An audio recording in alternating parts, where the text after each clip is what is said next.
miles per hour, so everybody sees you. You see the European grills, so the lips gliss. Tank full of Theraflu, cause I be in them shit whips. Brick slip, roll with me, catch a contact. High definition popping, flipping out the armrest. See, I'm a rider, dipping in the catalog. Just got it fitted on some shit I need a ladder for. Come up in your hood stunning when I leave you. Miles per hour, so everybody sees you. I can't deny, I feel I'm such a fly guy. Top chop, call him Sleepy Hollow when they ride by. I know the haters can't stand. What I a ain't night got a of blemish on my What a dollar night. and you can't. Ride on, ride, Man. ride. Top let down. We been Hey, through the man. crowd with the bass up loud. Just slide, glide. On the slab when I What a creep. night of Take a bath where you put your Y'all ass on coming them seats. in. Ride, ride. Got the top let down. Lean to the right with the bass up loud. Y'all Slide, glide. Choking on We that finna lead. cook. 2 miles per hour, so everybody sees you. Ride, ride. Got the top let down. Leaning to the right with the bass up loud. I slide, glide. Choking on that lead. 2 miles per hour, so everybody sees you. What's happening with it? Y'all jump in the comments, let me know y'all in the building. Like I said, it's going down. We about to cook. What a hell of a night of boxing. That's been the best card of the year so far. Man, they did not disappoint. They did not disappoint. A great night of boxing. You know what I'm saying? You can put that shit in the history books. Shout out to Turkey Al-Sheikh. Hey, it wasn't none of that shit. It wasn't none of that Times Square shit going on tonight. All fireworks. And all of the Shakur Stevenson haters that said he was gonna run, all he do is run. He showed y'all, I'll beat y'all fighters. You know what I'm saying? I'll beat these fighters at their own game. But watch them move the goalpost just like I said they would. Alberto Pulleo, he was robbed. You know what I'm saying? David Morrel and all, a lot of people complaining about that, but that was a close fight.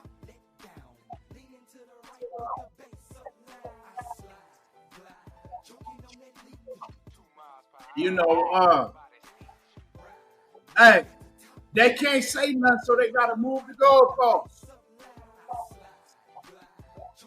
They can't say nothing, they gotta move the goalposts.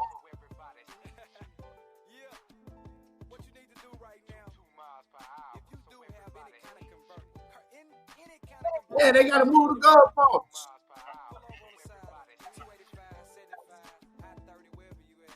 Shakur put on a master class, beat that boy ass, stood in front of him all night because he didn't have to do that. He didn't have to do that. He could have made it just easy, but he wanted to show, I'll beat you at your own game. And I've been telling people that's been talking that running shit, y'all don't know shit about boxing, and y'all must have missed Shakur Stevenson's whole career. Because y'all forget, before the the De Los Santos fight, 90% of his fights, he was in the pocket. You know what I'm talking about? And Antonio Tarver needed his ass beat because he was getting on my goddamn nerves the whole night, especially during that William Zepeda and Shakur Stevenson fight. Like, that shit was ridiculous, man. They was trying to they was trying their best to make it look like that William Zepeda was winning round after round. The fight was so close. Man, now, don't get me wrong. Zepeda was catching Shakur with some clean shots here and there. But if you know boxing, most of that shit when Shakur was catching on his gloves, his forearms, he was shoulder rolling that shit, catching them shits on his gloves and forearms. Now, did William Zepeda hit him with some clean shots? Yeah, but not nowhere near is what Company Boxing had, and not nowhere near what Antonio Tarver and them commentators was trying to make it seem like.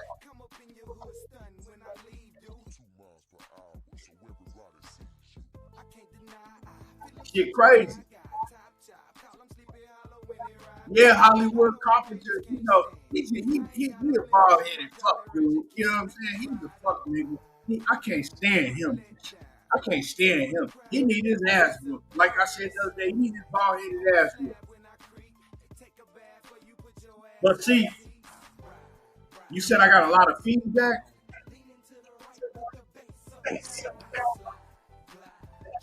Hold on, y'all. Is that better? Let me know if my audio is. Let me know if I still got a lot of feedback. Y'all, Mike C said you say I got a lot of feedback. Let me know if the audio is still giving a lot of feedback. Joseph Jackson, salute. Let me know if I got a lot of feedback still. Shakur showed everybody levels to his game, but and it's crazy. See, if y'all watched that women's event last night, right? That Katie Taylor and Amanda Serrano fight, it was some trash. Now, as a boxing fan, I understood what they was trying to do, right? They was trying to box and you know, basically score points and go back and forth, but they're not boxers, right? Katie Taylor can box, but Amanda Serrano can't box. I got you money, right? So what they was trying to do, it looked like some shit. But the thing is the crowd was cheering them on throughout the whole fight. The crowd cheered them on after the fight. Now, like I was telling Money earlier, let that have been Shakur Stevenson or Devin Haney put on a performance like that. It would have been all over social media. The crowd would have been booing. They would have been showing people walking out of the arena and all of that. But that just shows you they only put a certain narrative to tear down certain fighters. You feel me? And it's crazy because every fighter that they put that narrative on, they look just like me. They skin color just like me. Perfect example last night. That Amanda Serrano, Katie Taylor, that was one of the most boring. That shit was no better than Devin Haney versus Jose Ramirez. Can't nobody sit here and tell me that Amanda Serrano and Katie Taylor last night was a better fight than Devin Haney and Jose Ramirez. It wasn't no better. Same shit. Joseph Jackson said, Core beat 10-2 to me. Yeah, Core, that like the fight wasn't close, but of course, people will try to say the fight was super close, and you know, because like I told y'all before, man, when it comes to fighters that they don't like, that they want to paint a negative picture of, act like he trash, all he do is run, they're always going to move the goalposts when they're proven wrong. Now, granted, it showed tonight that Shakur let the fans and all that Tom and Jerry shit, it got to him, right? So he wanted to prove a point like, hey, y'all got me effed up. You know what I'm saying? He wanted to prove a point. Like, look, and show people, look, man, you know what I'm saying? I don't have to, like, I can stay right there in front of these fighters and still beat them at their own game if I want to. Hold on, let me send Money this link real quick. Y'all smash the like button. Smash the like button because we finna cook. I got Money Brown TV coming through. You know what I'm saying? And we about to get it in. We about to get it in.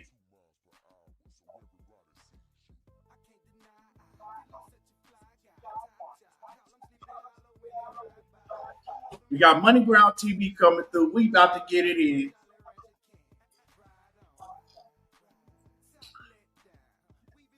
Anthony Johnson in the building. What's happening with it? Y'all smash the like button because we finna cook today. Man, I'm gonna tell y'all right now, that was the best boxing card of the entire year so far. I know all that, you know, we gonna shrink the ring and all that extra bullshit. We saw every fighter, they heard that shit. And every fighter tonight made sure that they went on and put on a show. Even if they got out of their element, right?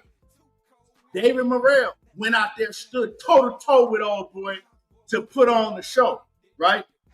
Alberto Pulleo Alberto Pulleo beat Subriel Maties at his own game. Alberto Pulleo, he is a boxer. He's a boxer that likes to move. He likes to stay on the outside, catch you coming in with combinations. He fought Subriel Maties wrong.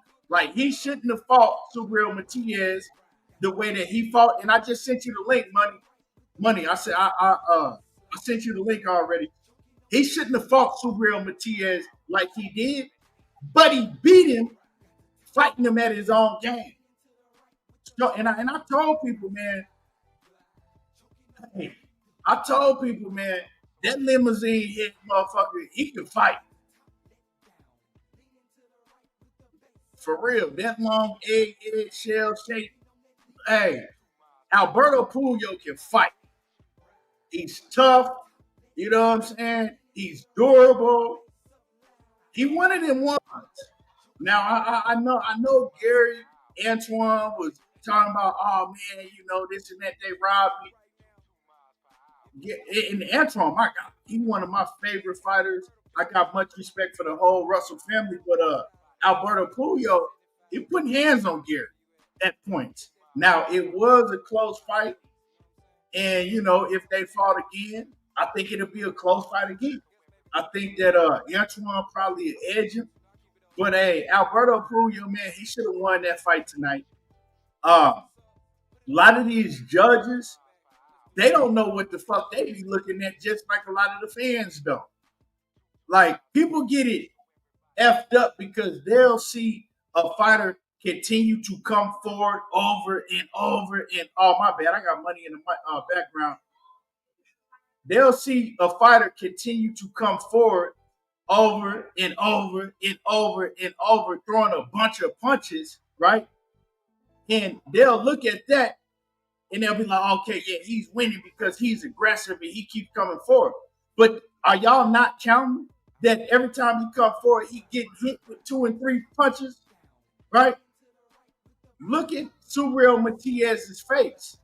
Look at all the counter punches that Alberto Pulleo was catching him with. Hell of a fight, but he didn't win that fight. That was a robbery. And I mean, like, I don't like to use the word robbery, but it was a robbery. And I'm going to tell y'all why it was a robbery. I don't know if y'all know this, right? Me and my lady, we noticed right off the rip. Go back and watch it. If y'all bought the fight, you can go back and watch it. I bought the fight, right? So I can go back and watch it. But if y'all bought the fight, hold on, y'all. Hold that right there. Smash the like button.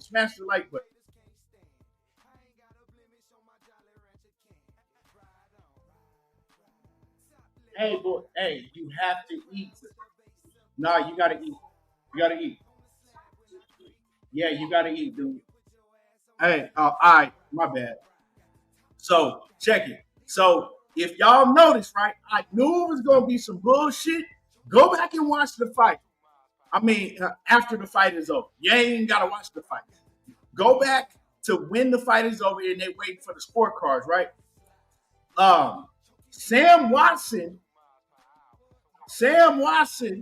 Watch Sam Watson because he knew what the scorecards was before they even brought the scorecards to the ring because Sam Watson was complaining and he was like going back and forth like, what the F y'all got going on over here?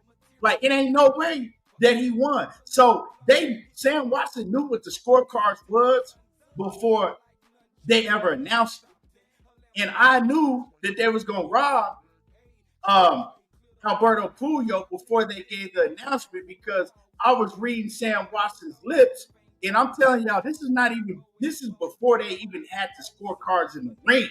So now we know how boxing is ran. Go back and on everything I love. Go back.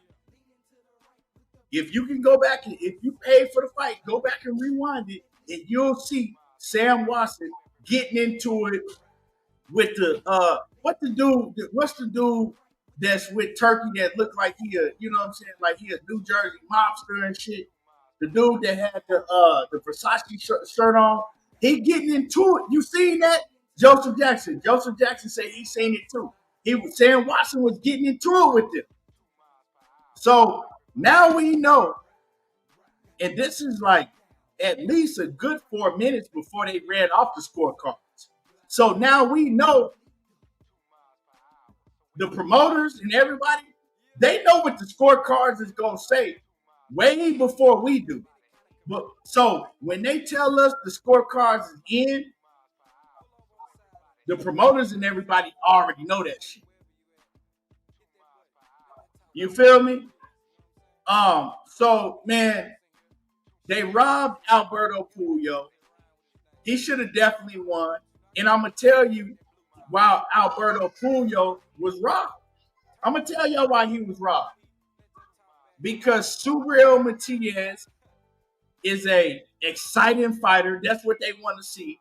They want to see exciting fighters because Turkey, he didn't let it be known that, hey, I want exciting fighters and I'm going to pay them. This is what I want to see. I want exciting fights. This is what I'm going to pay for.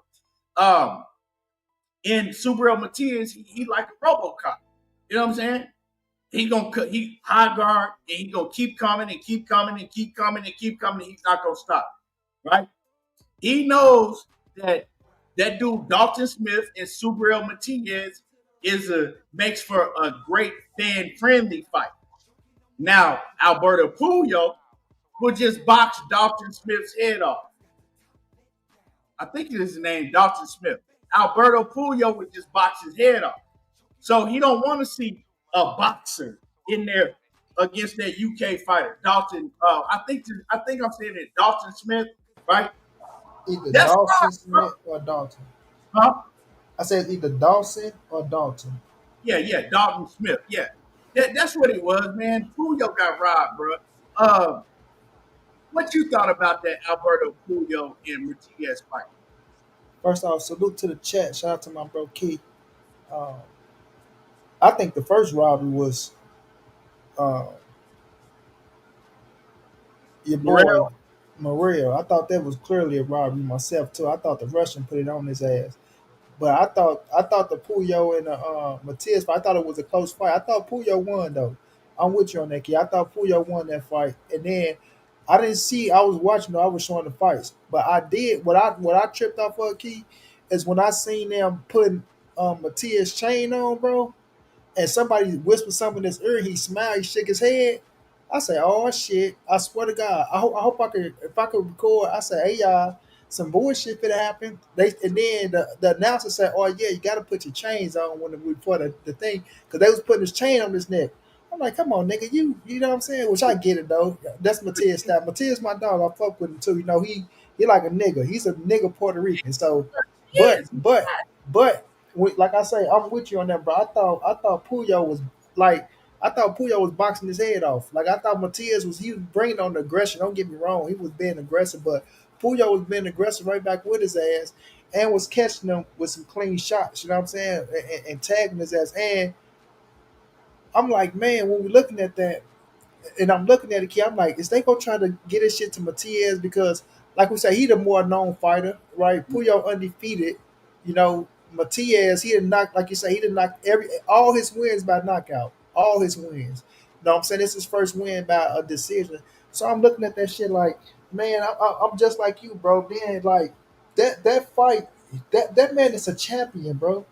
Like he's a fucking champion. Any other time when it's a close fight like that, bro, they will say, "Oh, well, because there was a draw. Then it was 115, 113 on two judges, right?" So I'm looking like, okay, if a fight is that close, you know, run it back. That nigga Turkey said, "Fuck Puyo, bro." Snatch Matias, brought it right over. I say, God damn, brother, Yeah, you not bro. gonna even give that man a chance to get his title back? Like he's just a nobody? Like, Like, God damn. and with that being said, right? I guess, bro, you know what I'm saying? Like, nothing's perfect, right? So a lot Hold of on, people, let me say this, kid. Let me say this in 2000, right? Listen, bro, just because he hugged and dapped him up, that's just in good faith. Don't mean he ain't pissed off. Y'all got to understand it's a difference, bro. You gotta keep your pride at the same time, especially when you're in his position. But just because he hugged and dapped him up, don't mean he wasn't pissed off, family. Yeah, so don't let that go there. But go ahead, I'm, King. gonna show some of the people what I'm talking about on my phone. Sam Watson was, bro. I'm telling you, Sam Watson was getting into it way before they announced it. I'm about to show y'all because I got it on my phone. Watch. I'm gonna show y'all. I'm gonna bring it up on my phone, man. It's crazy because I always thought that the promoters, right, found out the scorecard once they brought them in the ring or when they heard the announcement, right? Because they make it seem like that they don't know the announcement until we hear the announcement, right? With everybody else. Uh-huh. That was the case tonight. I don't know how Sam Watson knew what was going down before it was going down. Well, I know how he knew because he knew but I don't know if it changed. But what? No, I'm gonna tell y'all, man. no doubt, 2000, I, man. No doubt. Shout out to you, bro. Sam Watson, and salute to the chat. Salute to everybody in the chat. Y'all smash the like button, man. A great night of boxing. A great night of boxing, man. Hey, you know, it wasn't $25.99 because when Turkey first came, he was like, we ain't gonna charge y'all for the pay per views. We're gonna do cheap pay per views. That shit didn't last a long time. It was $50, but hey, I ain't gonna lie, that shit was worth it. That shit was worth All it. them fights was fire, bro. All them fights was It fire. was worth every penny of it, man. And it was. Hey, this is one thing I gotta say, man. If Turkey is going to overpay these fighters, not even overpay them. If he's going to pay these fighters the big bucks, cut out the overpay, right? If he's going to pay these fighters the big bucks, hey, man, I can't really complain if he say these are the type of fights that I want.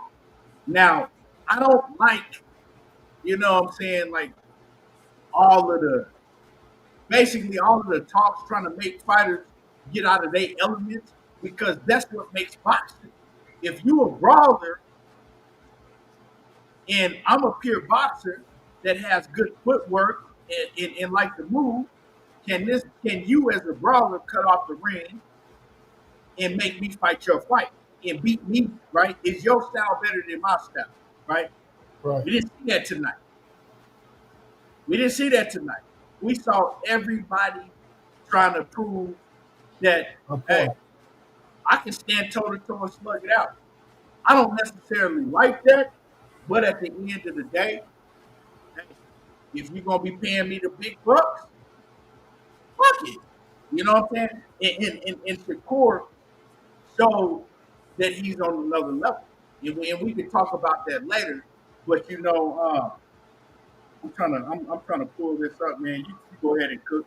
I'm gonna pull it up. Yeah, yeah. So, and with Matias, like I respect them. You know what I'm saying? Like I said, they warriors, they fighters, they go out there and fight. Sometimes the shit be out of their hands.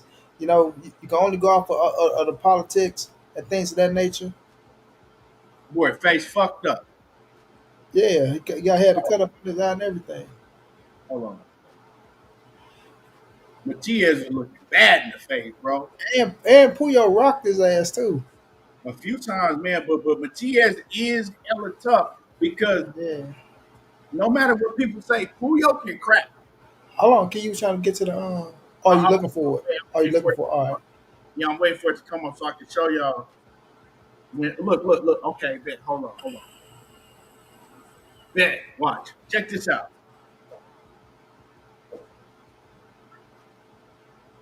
Hold on. Let me pause it real quick so I can. So I can watch. Look at Sam Watson, y'all. Look at Sam Watson. What? Hold on. I got to go back. I got to go back more. That's what I'm saying. I got to go back a little bit more.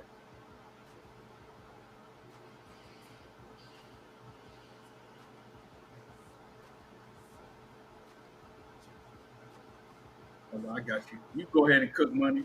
I'm going Okay, back. okay, okay. Yeah, yeah. Rock, So he was you going got it. off. Yeah. So it's a part of boxing. It's a part of boxing. It just I just look at that and I just feel like when you're the champion like that and it's a close fight like that, it always warranted a rematch. You know what I'm saying? And that fight, the way that fight was, that wasn't no boring fight. That was an exciting fight. It went down to the wire, and it should have been a rematch. It should have somewhere down the line, Pullo should get an opportunity to get his title back. You feel me? We know when you go in there and you fight the champion and the fight is that close, you have to take the belt from the champion. He didn't take the belt from the champion that night. You know what I'm saying? He went in there, he hell of a fight, I respect him, but he did not take the belt from the champion that night. I think it's round right here. That bitch and screen recorded.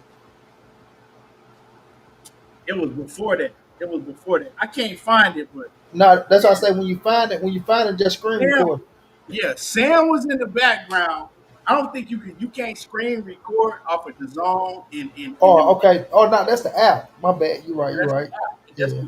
I mean, that's Use your other phone. And record that motherfucker. oh yeah. So basically, Sam was in the background and he was talking shit to the people from what is it, Ring Magazine? Like, what the fuck y'all like what is y'all doing? Ain't no way he won that fight. And this is way before the scorecards came in the ring. But getting back to the show, man, that's why I was saying it was a robbery, right? Because he was complaining about that shit before, way before the scorecards was read off. You know what I'm saying? And but man, um, David Morrel. Let's talk about the David Morrel fight, man. Because I heard you say you thought it was a robbery. With the knockdown, well, I'm gonna say this. I'm gonna say this, money. The scorecards were some bullshit because Pure they bullshit. scored them scorecards had David Morrell up by a lot, like a 97. lot in the fight, and that couldn't even been even possibly close because of the knockdown. Like that was the fight that I was scared about because I'm a David Morrell fan, right? But I had went back and looked at some footage on old boy, and I'm like, this dude is dangerous. And hey, bro, it was walking David Morrell down. Now, to me, I would have to go back and watch the fight to really tell you who won the fight because it was a real close fight. I thought it was a fight that could have went either way myself, right?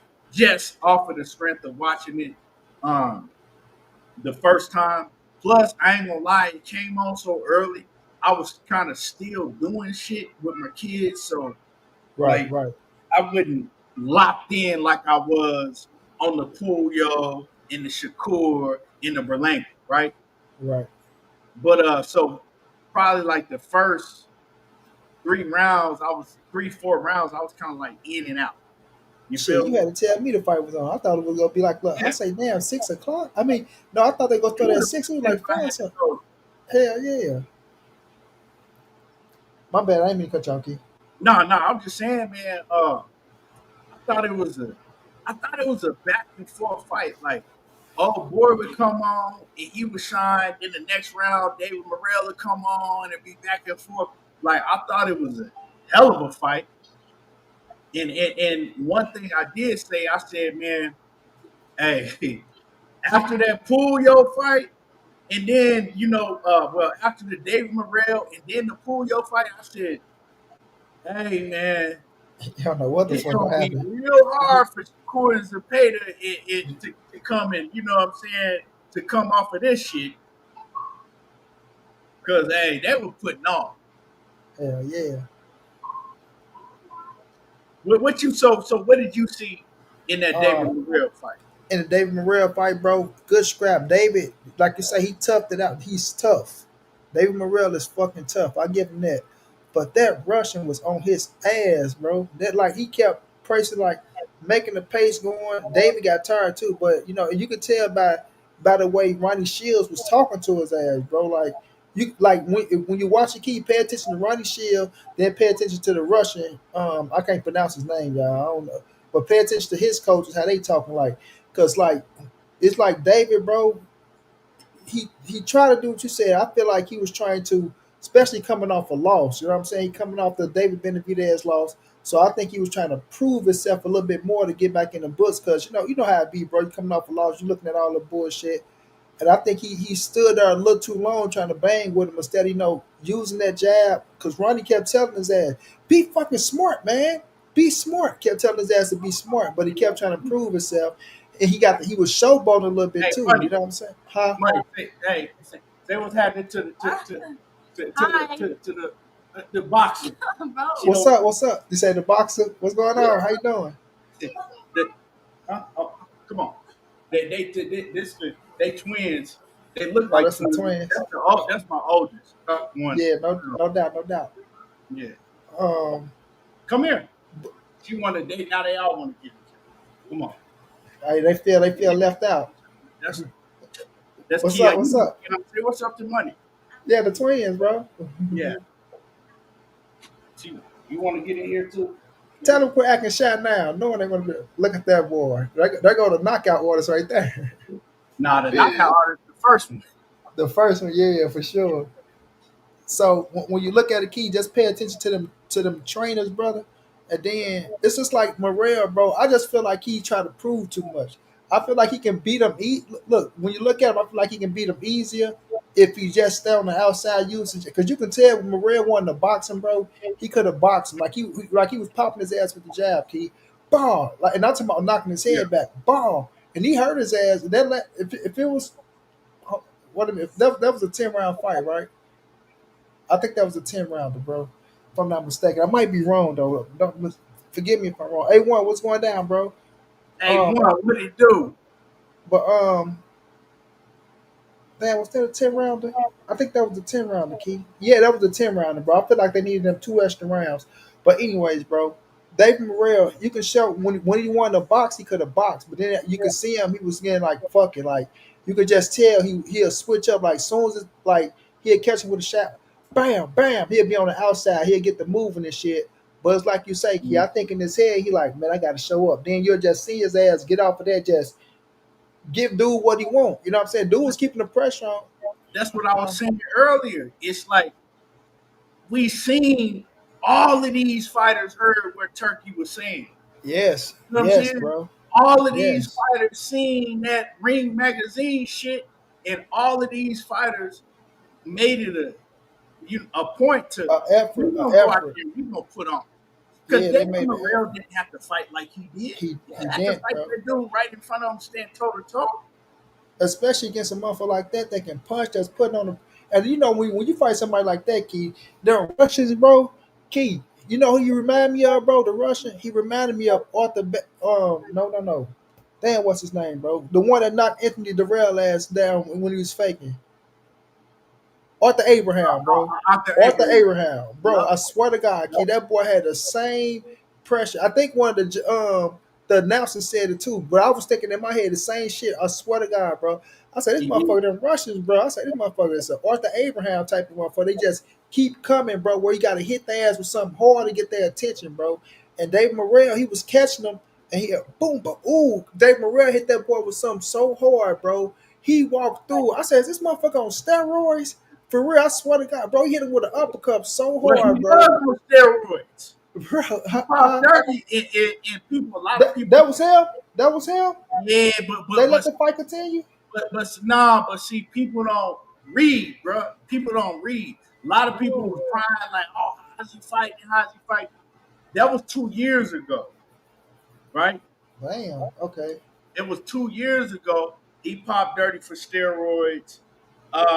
And it was something to the fact that they didn't never ban him, but that was like with another organization. Now, did you test? Did Turkey pay for all of these, or whoever the promoters was? Did they pay for all of these fighters to get extensive drug testing? Probably not.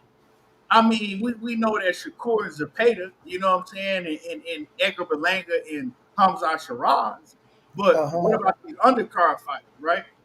Uh huh. Did they have extensive drug testing? But that's a whole nother.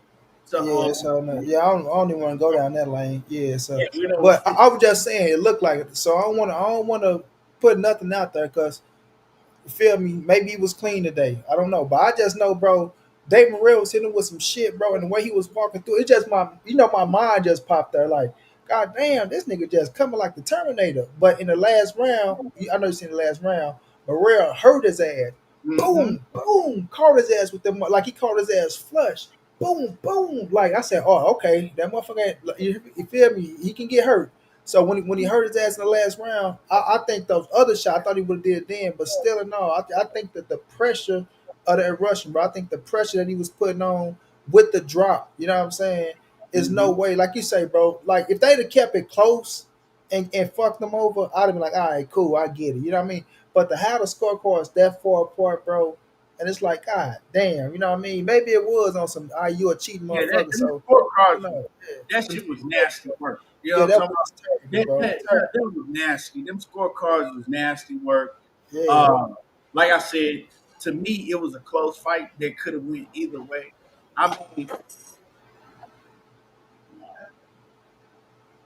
and then what happened? Dropped something, broke some shit. yeah. But anyway, the scorecards was nasty work, bro. I thought that Morrell. I mean, you gotta at least give him 5 rounds to me. But then that knockdown, you know what I'm saying? I Yeah, gotta go back and watch that fight. yeah, you You gotta go know, back and watch it, bro. Because say I gotta go back. five rounds, it's a draw. But you got just go back and watch it, bro. Go back I'm, and I'm, I'm gonna watch it. I'm the same with you too. But I was watching, bro. 'Cause I watched from the beginning, bro. I seen the pressure he was putting on. You know, I want to rewatch it too. But I felt like I felt like the Russian, the pressure he was putting on with the knockdown. I felt like he should have got that bitch. Yeah, my But I man, seen worse. 2000, I seen my man, worse. 2000, my man, 2000. Raven said Morrell IQ is terrible. Um, I disagree. I, I I don't, dis- I don't, I don't think he has the highest IQ, right? I wouldn't say it's terrible, but see, this is the thing: were all of these fighters fighting like that because Turkey panned them and Turkey let him know what type of fights he wanted to put on? You can make that argument, but David Morrell fought that same type of fight against David Benavidez when people thought that he was going to box more and use his slickness and his footwork. So maybe that's just the fighter that he is, right? Maybe that's the fighter that he is because hey, we've seen it over and over. And then But that's too. In a round that he got knocked down there too, I felt like he was winning that round clearly too. You know what I'm saying? Even though I still call it 10-8, but I felt yeah, like he was winning that round clearly. he's winning that. Yeah, And, go and, ahead. and one thing, man, I hate from boxing fans nowadays. We gotta stop this shit because I forgot who chat I was in, right? But I heard a lot of people saying, "Well, David Morrell ain't what we thought he was. He ain't this and he ain't that." And it's like, won't y'all give credit to the opponent? You know what I'm saying? Yeah. Like, just because Who we're was not number 10? familiar, He was number 10 in the rankings. right? But the thing is like a lot of these fighters rankings nowadays, right? No, They're the all division. Let me take that back. He number 10 in the division. Sorry, the yeah, division. yeah, but that don't even really mean nothing, right? Because we know that rankings these days is all politics, right? I forgot what fighter was talking about that shit, or it was either a fighter recently or a trainer, right? I forget who it was, and they said that well, rankings don't mean nothing because all you got to do is go Has holler at go holler at the sanctioning bodies, throw them some bread, yeah. and they'll move you up, in the rankings, right? I think you probably heard it from somebody when they talking about how Jake Paul became number 15 or some shit. I don't remember, but I remember hearing it, right? But we all know this shit. Rankings don't mean nothing. You could be the best fighter in the world, but if you ain't got no buzz behind you, right? And your promotional company ain't in bed with these sanctioning bodies, You Right. might be number 10, you might be number 11. So that shit really don't mean nothing. You Right. know what I'm talking about? It's all about the type of backing you have behind you. Now, we seen this guy in the ring. We seen what type of fighter he is. A lot of them 175-pound fighters at light heavyweight can't fuck with that dude. You Right. know what I'm saying? A lot of them can't fuck with him. So we need to stop bashing great fighters and saying, "Oh well, they ain't this and they ain't what we thought they were, what he was, and they ain't that." And look at their opponent and say, "Well, I ain't know this guy, but this guy's a motherfucker too. Like he can fight his ass off too." Facts. You know what I'm saying? Maybe we should start saying, "Okay, well, damn, I didn't know he was like that." Instead of bashing or instead of trying to tear down a fighter like a David Morrel, saying what he ain't, yeah, David Morrel is still a beast because if you know boxing, you know that guy that he was in the ring with. Hey, he's a real, he the real deal. Whether he on PEDs or not, I don't know. But what we saw tonight, the punches we saw him take, the punishment we seen him dish out while taking it, hey, that tell me something, man. And not just that, Key. Like we always say, do your research on the opponent before you speak on him. You know what I'm saying?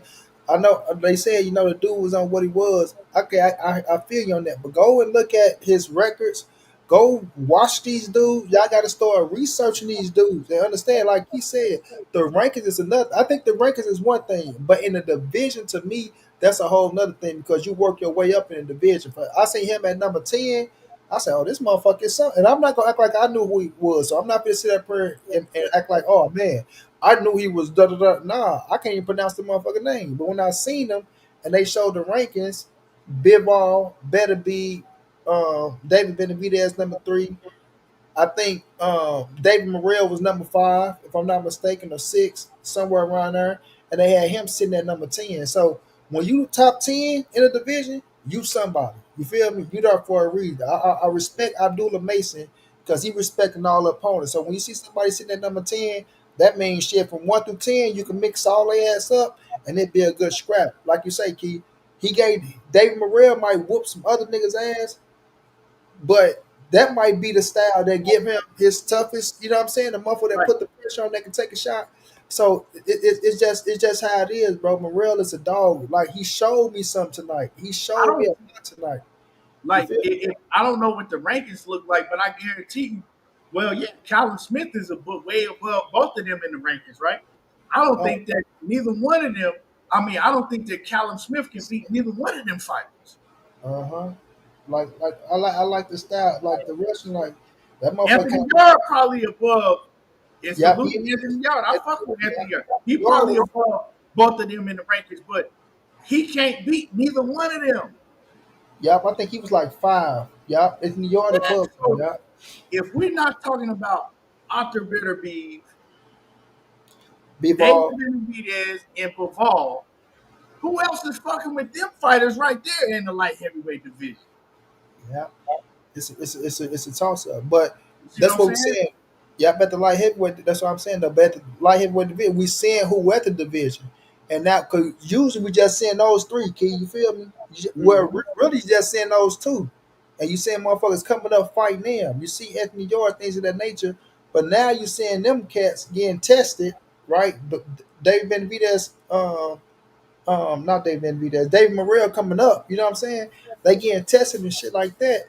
So you gotta respect it. Then Dave Morrell only got what 10, 11 fights, so he's still getting his feet wet.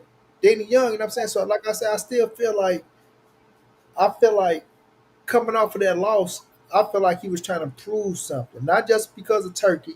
I think because you coming off a loss, man, you want to try to get the fans back up on you. Like you said, he heard the fans talking shit about him, saying this, saying that. That mentally fuck with fighters. You know what I'm saying? When they go look at social media and they looking at all that shit, they can't avoid it.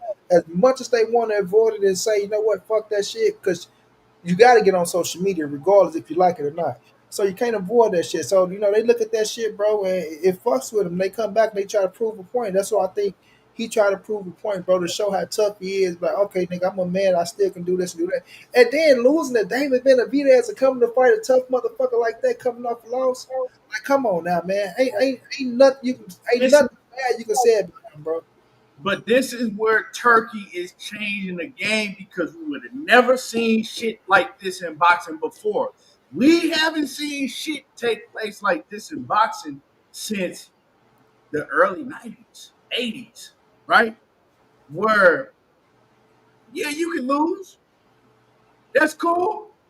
We're going to put you right back in with another tough motherfucker if you want this bad, right? It the easy paydays and fooling the fans and you know what I'm saying, what you know, bank robbery, the robberies and all that shit is over with. It's no longer gonna be none of that. If you want to get paid, hey, the best gotta fight the best. You gotta earn your payday. And I love that because that takes boxing to a whole nother level. MMA, boxing was at one point, a lot of people don't know, right? I know you know, money, but boxing was the biggest sport in the world. It was, but it was above football, basketball, baseball, any sport. Boxing was the biggest sport in the world at one point. And so, if you already at the pinnacle, how do you drop to one of the most unwatched sports because of how they start moving, bro? And you know, Turkey ain't perfect. We see that what I've noticed is that you know on his cards, especially tonight, when it comes to the David Morrel, when it comes to the Subriel Maties over Alberto Pulleo, it's showing that hey, the more exciting fighter, the bigger name fighter, we gonna let them get the nod. You see what I'm saying? Yeah. So you got to take the good with the bad. Boxing ain't never been called straight down the middle with no promoter, no promotional company. It's always been like that, and he carrying out the same thing. But the difference is he's giving us great fights, great fight cards, and he's not throwing you on the shelf if you lose. The difference with these other promoters, they put you in them same predicaments, but then you take an L, and we like, damn, such and such ain't fought in 2 years. Such and such can't get no fights now. And you got everybody saying they need to retire. You know, so he's changing the game. I love it. Ain't nothing perfect, man. We got to take the good with the bad. Um, I look at A1 comment. I like that comment too. A1. That's let me that's see. 100% right. Uh, That is true. A1. He say, A1, salute to my dog. He say, everything boxing. Wasn't this Morrell first true 175 fighter he fought?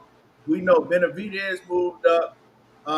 Yeah, what about, but the Russian dude is a natural 175 pound. Yeah, that's a, no, I think that dude Hot Rod was 175 pound that he fought. His Oh yeah, first fight, first fight. yeah, Yeah, his first fight when he fought that dude Hot Rod, he was a 175 pound fighter. Like he was a natural 175 pound fighter. But yeah. I man, forgot about Hot Rod. I knew that Russian, man. I knew that Russian was gonna be tough. I was telling Gina, I said, hey, that Russian, that dude can fight. David in the real fight. You know what I'm saying? Um, but let's move along, man. Let's move along because I know y'all want. We just talked about Pullo. We talked about the David Morrell. Let's get to the Shakur Stevenson and William Zepeda. Let's get to the Shakur Stevenson and William Zepeda. Now, I did a live stream the other day, money, right? And I Uh-huh. said, when Shakur Stevenson comes out here and he stand in front of this dude and beat him at his own game and beat his ass, everybody gonna move the goalpost, right? I said they all gonna move the goalpost. Now, I already been seeing it, but I'm gonna call out some people, right? right? I'm gonna just read. I'm gonna read y'all some of these tweets, right? Uh, hold on, man. Hold on. Let me go. Right. Read y'all some of these tweets, right? Almighty cares, right? This is from X telling Shakur, "You next, buddy. You about to feel pain. It's already written, right?" Now, you're gonna do Patrick Starr. You gonna be telling bedtime stories when you run 2 marathons. Here go the next comment right up under it. You gonna run again and again and again. You a track star. Here go the next comment. Uh, you say that every fight. Like when Shakur was saying he gonna stand in front of dude and put belt to ass, right? Here go the next comment. A 12 round track meet is a statement, I think. Not the only statement is you'll put the crowd to sleep before Berlanga's fight. All you're gonna do is run all night, right? The next comment right up under, July 12th, the day Zepeda beat the brakes off of Shakur. You go to the next comment. Don't even think about coming in overweight. Basically, he was just saying that Shakur was gonna try to pull the same shit, come in overweight, and then run all night. So comment after comment after comment after comment, right? And I know you heard just like I heard. Oh, Shakur, all he gonna do is run, right? All he gonna do is run. He gonna run. If he try to fight Zepeda toe to toe, he gonna get his ass knocked out. He came in there and showed y'all that it's levels to my game. I can stand right in front of a volume puncher that comes forward nonstop, that throw over 100 punches per round. I can fight his fight and still beat his ass because that's exactly what he did. See, didn't use no movement. I'm talking about he stood in front of Zepeda so much. I'm like, man, move, nigga. Like, you know what I'm saying? Right, He right. stood in front of him the whole night and proved the point. Like, I don't even like you know what? I'm gonna glue my motherfucking feet to this canvas and stay right here, right? And I know you don't watch the fight with the volume up, money. Man, Antonio Tarver need his black ass beat, man. I'm talking about, man, you would think Antonio Tarver was trying to make it seem like that Shakur was losing a bunch of rounds and Zepeda was landing all type of fucking shots. And mind you, Zepeda was landing some shots here and there, but for every 40, 50 shots that Zepeda threw, he would land one clean shot. Shakur was catching them shots on his elbows, knocking him down with his gloves, his shoulders. Like, man, it's crazy. Even when you look at comfort boxing, ain't no way in hell Zepeda landed, what was it, like 130 or 140 something clean shots on Shakur. People don't, and see, this is what get people fucked up. Casual fans that's coming into the sport don't really know what they watching.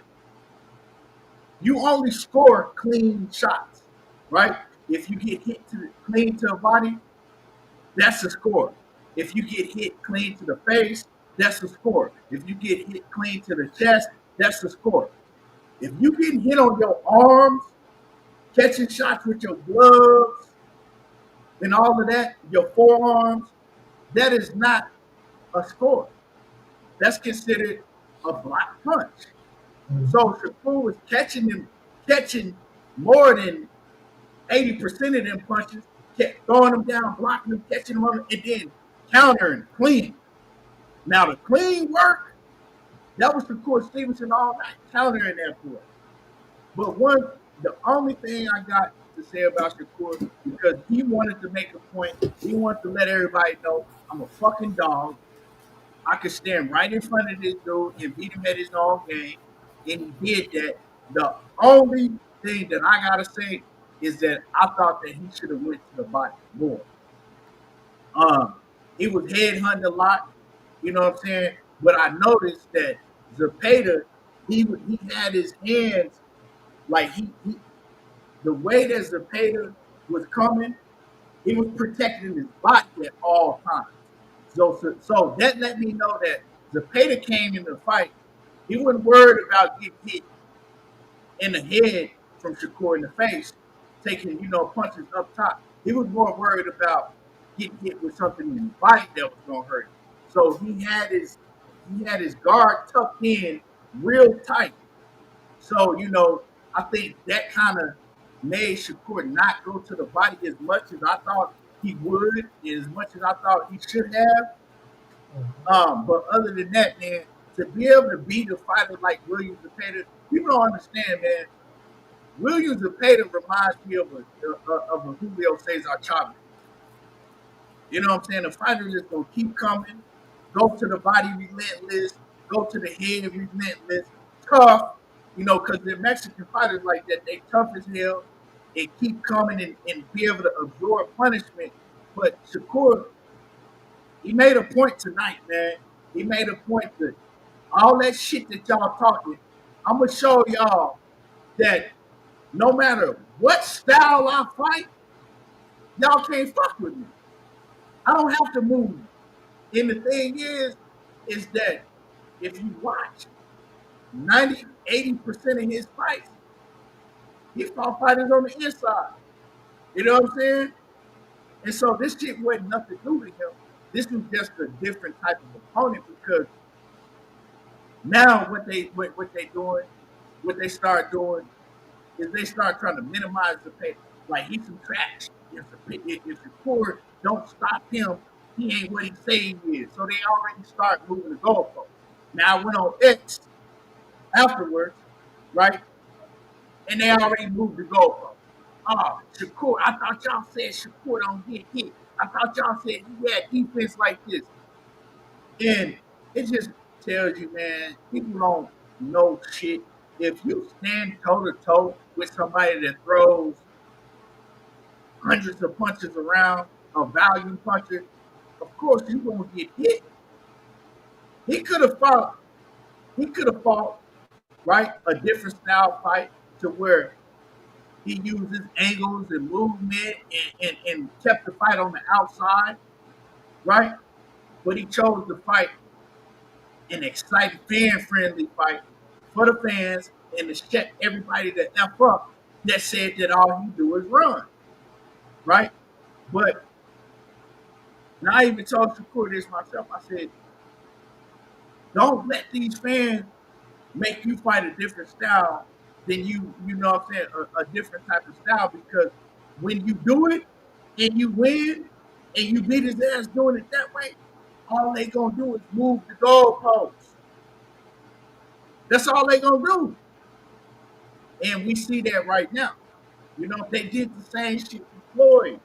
They called Floyd a runner, and he this, and he that. When he went out there and and fought Cotto, right? And beat Cotto ass, standing right in front of him. What they do, money? Oh, he got hit too much. He got hit. Cotto did this, yeah. Cotto did this and Cotto did that, and he got hit too much. Now when you bring it up, they'll deny it. Oh man, Shakur ain't nothing like Floyd. Floyd was this, and Floyd had offense, and Floyd didn't run. They try to lie and say that was never the narrative. Right? So it's crazy, man. It's just like Shakur went out there. No matter what y'all say he said about the haters and shit, he did that for y'all. He did that for y'all, man. He promised the whole world we wasn't gonna see that same shit that we seen in the last Ring magazine, right? He promised, I'm gonna put on, and he did that. You know what I'm saying? He never told anybody that he was gonna get a stoppage. He was just like, hey, I'm gonna go out here and put belt to ass. You know what I'm saying? I'm gonna beat his ass. But that's what he did, man. And the precision, the accuracy, the everything, man. He showed he's on a different level. He showed that he's on a different level, man. And they call it for Kid Austin, man. Hey, hey, I'm telling y'all right now, Kid Austin can't beat William Zepeda. William Zepeda is gonna beat if William Zepeda and Kid Austin fight. William Zepeda is gonna beat the dog shit out of Kid Austin. Now, Shakur Stevenson, hey man, he beat the shit out of William Zepeda. William Zepeda's tough. I gotta give it up to him. You know what I'm saying? But Shakur, he showed that if I gotta stand in the pocket and stand toe to toe, I could beat you at that game.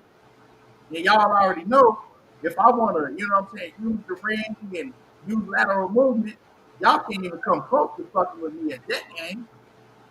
So, man, shout out to Shakur, man, because he put on a hell of a performance, man, and showing that he got different levels to his game. He got different styles that he's capable of fighting. They said he couldn't fight on the inside, money.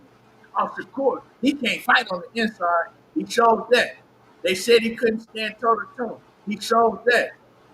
And you know, at points in this fight, before I let you cook money, points in this fight reminded Hey, me get your rocks off. Get your shit on. a lot of point at points in this fight, it reminded me of Floyd Mayweather and Oscar De La Hoya. And I'm gonna tell y'all why. Because when y'all would see Shakur go back on the ropes and invite William Zepeda in and be right there in front of him and still catch his shit and roll and you know what I'm saying, roll with the punch, knock his punches down and lean back right on the ropes, and William Zepeda couldn't even get him. That's the same shit that was going on with Oscar De La Hoya and Floyd Mayweather. And the crowd was oohing and eyeing and, oh man, Floyd should have lost. He wasn't hitting Floyd. You know what I'm saying? Floyd was rolling, catching him on his shoulders, catching him with his forearms. And people don't understand what they watching.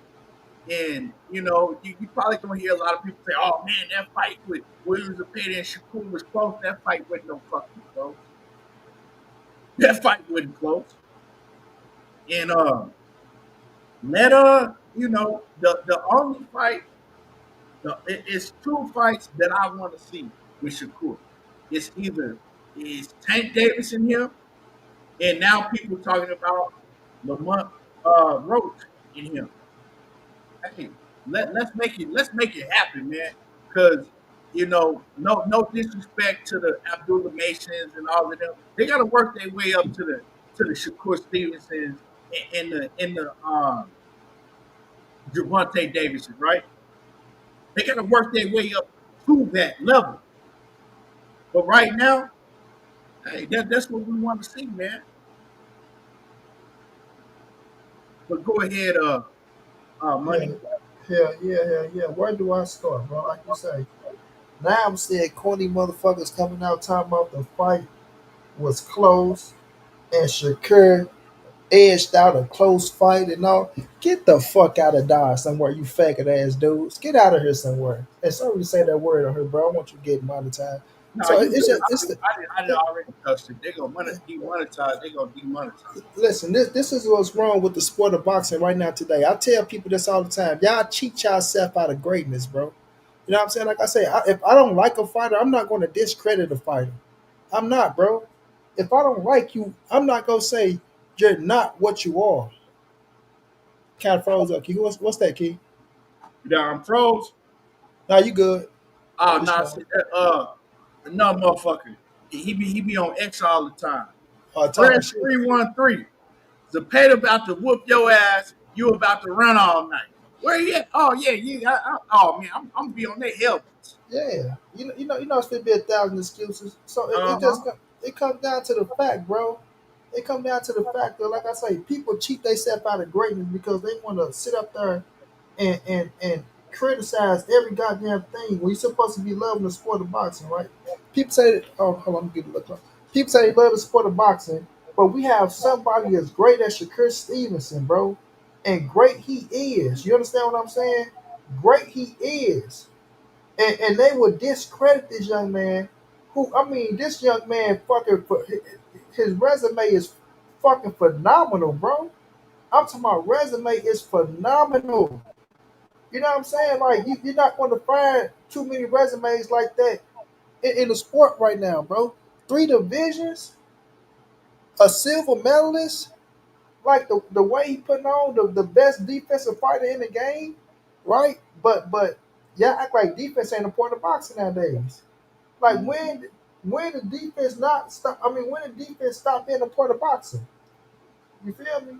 So my thing is, when we looking at this dude, bro, and the shit that he's doing, cause tonight, bro, tonight was a master class. Like this was like this fight.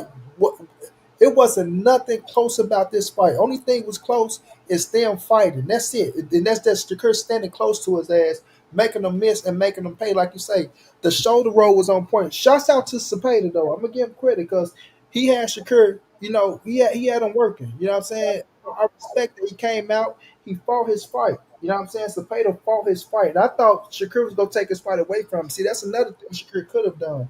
He could have took that fight away from Zepeda. He could have did some shit to where Zepeda wasn't throwing all them punches and all that shit.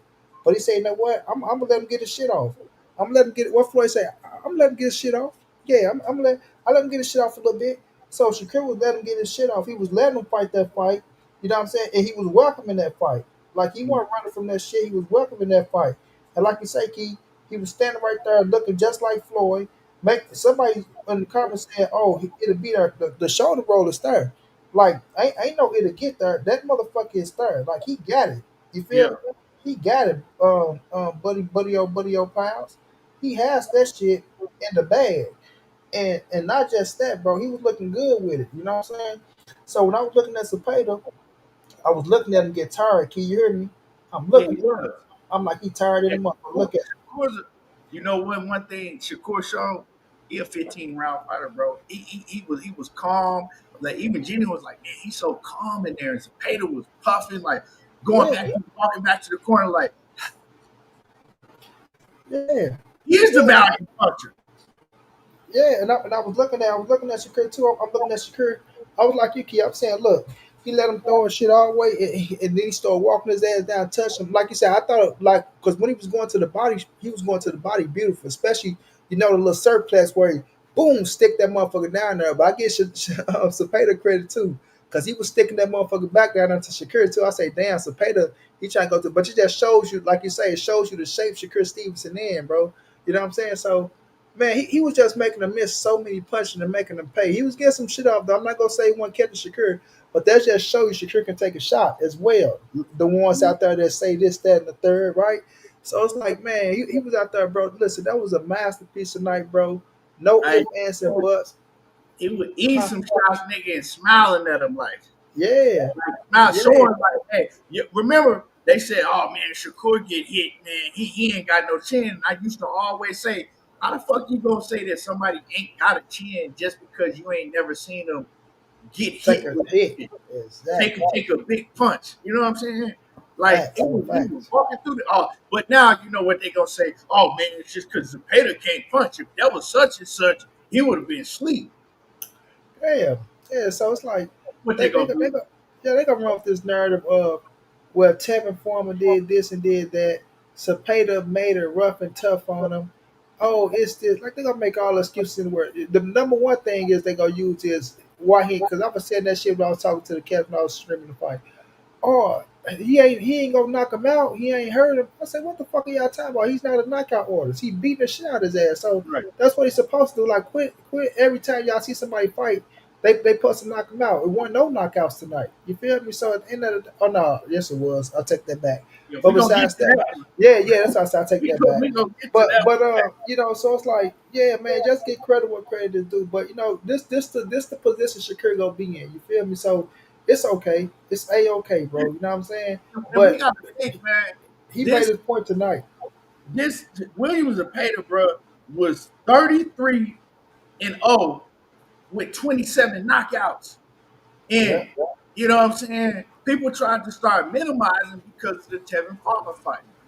Yeah. The first Tevin Farmer fight, you know, it was, you know, Tevin. I think Tevin even surprised him because I think he prepared for Tevin to, you know, to run the whole night.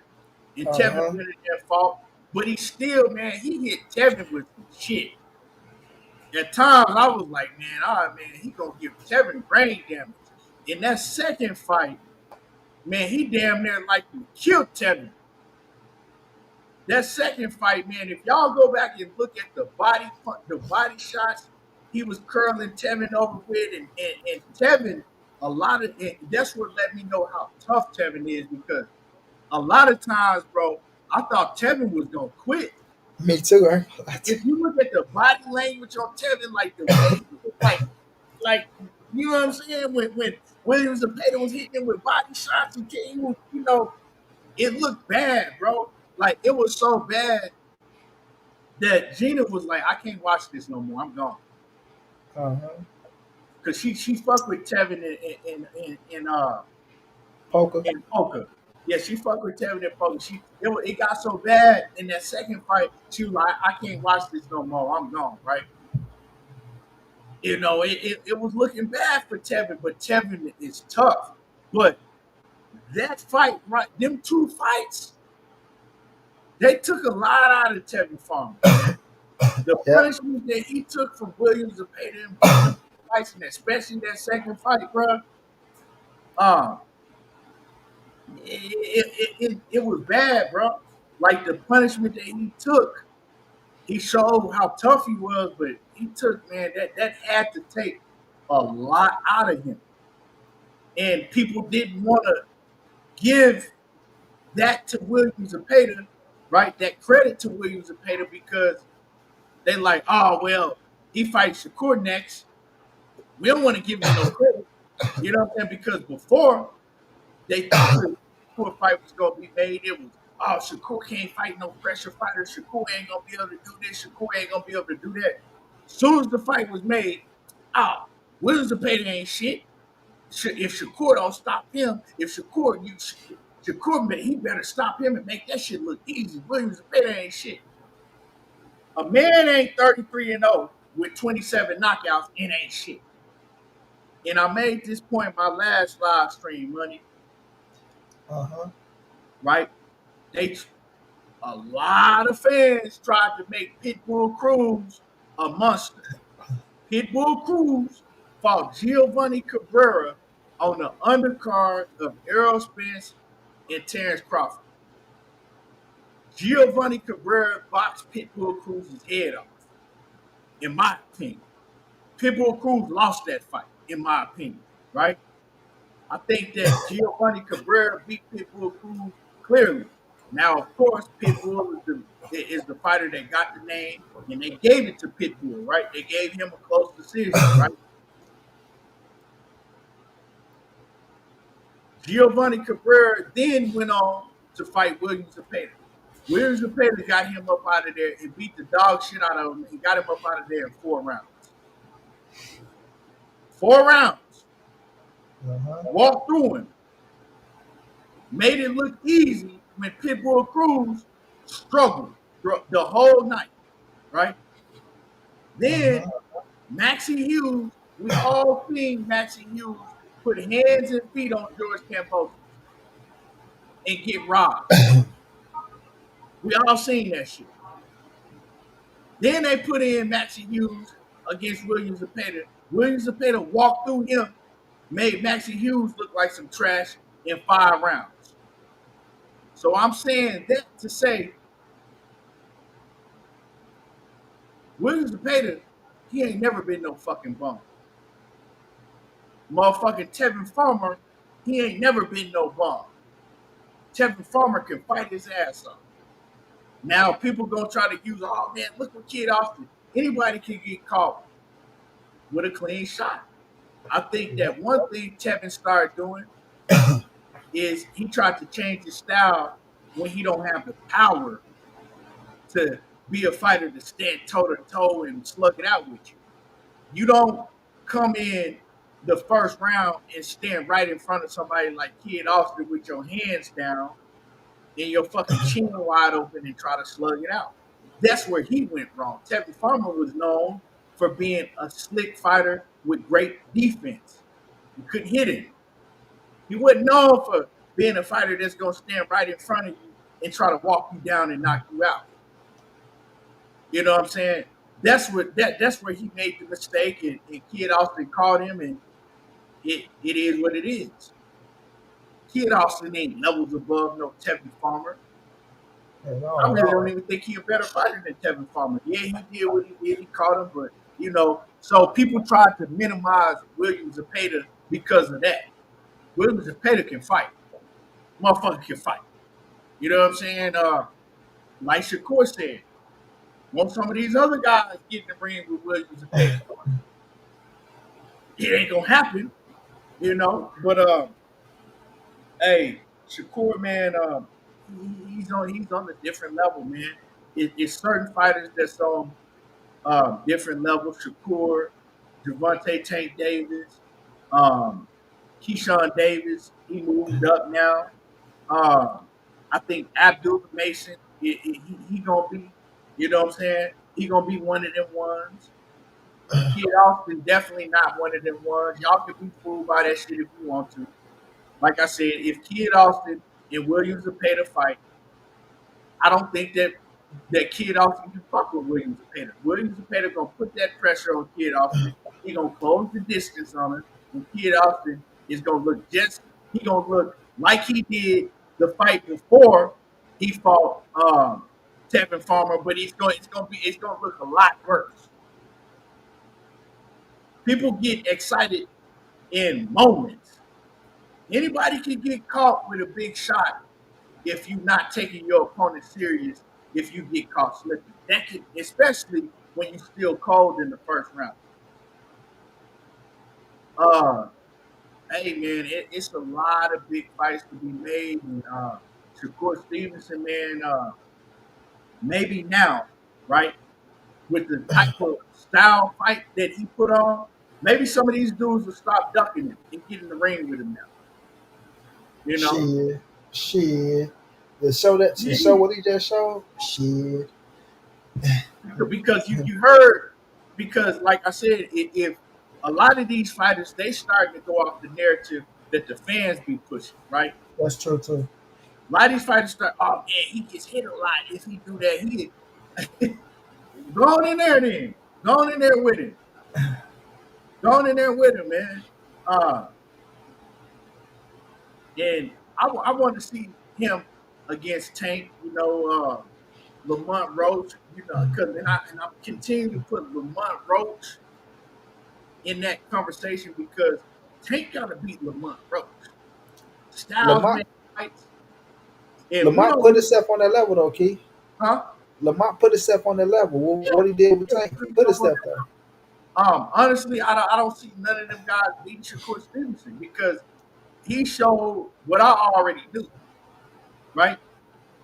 And I always said, because people were like, oh man, he ain't gonna win no fight versus Tank. And I know money got Tank.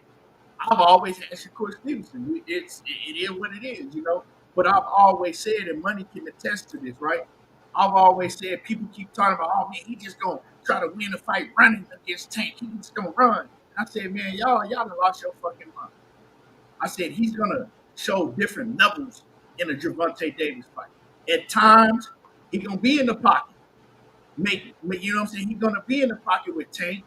Make sure his defense is on point, catching shit and shooting. And at other times, he's gonna fight Tank on the outside and make him come in, and it's gonna be that type of fight.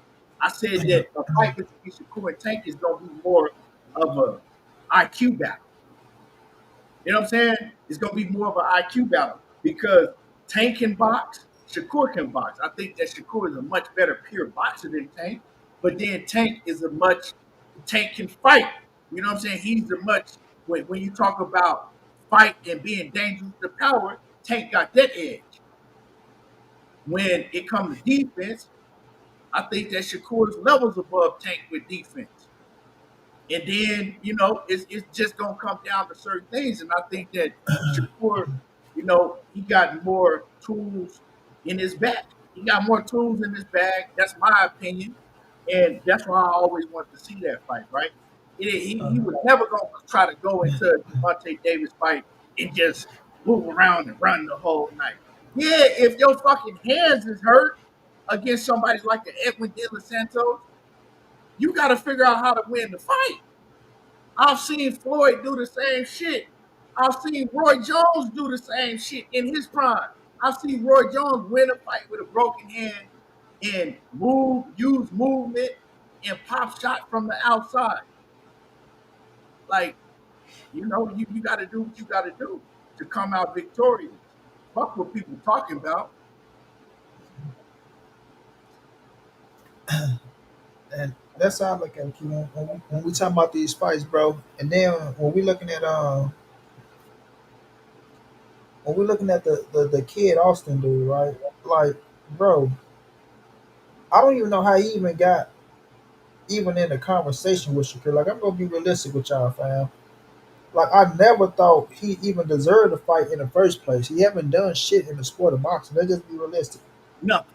Okay, he beat Tevin. He got Tevin. So now, I'm not against it, right? Because I know Shakur gonna beat the little dude ass. You know what I'm saying? Like, I know he ain't got shit coming with Shakur Stevenson. So it ain't like I'm afraid of that fight or nervous or this and that.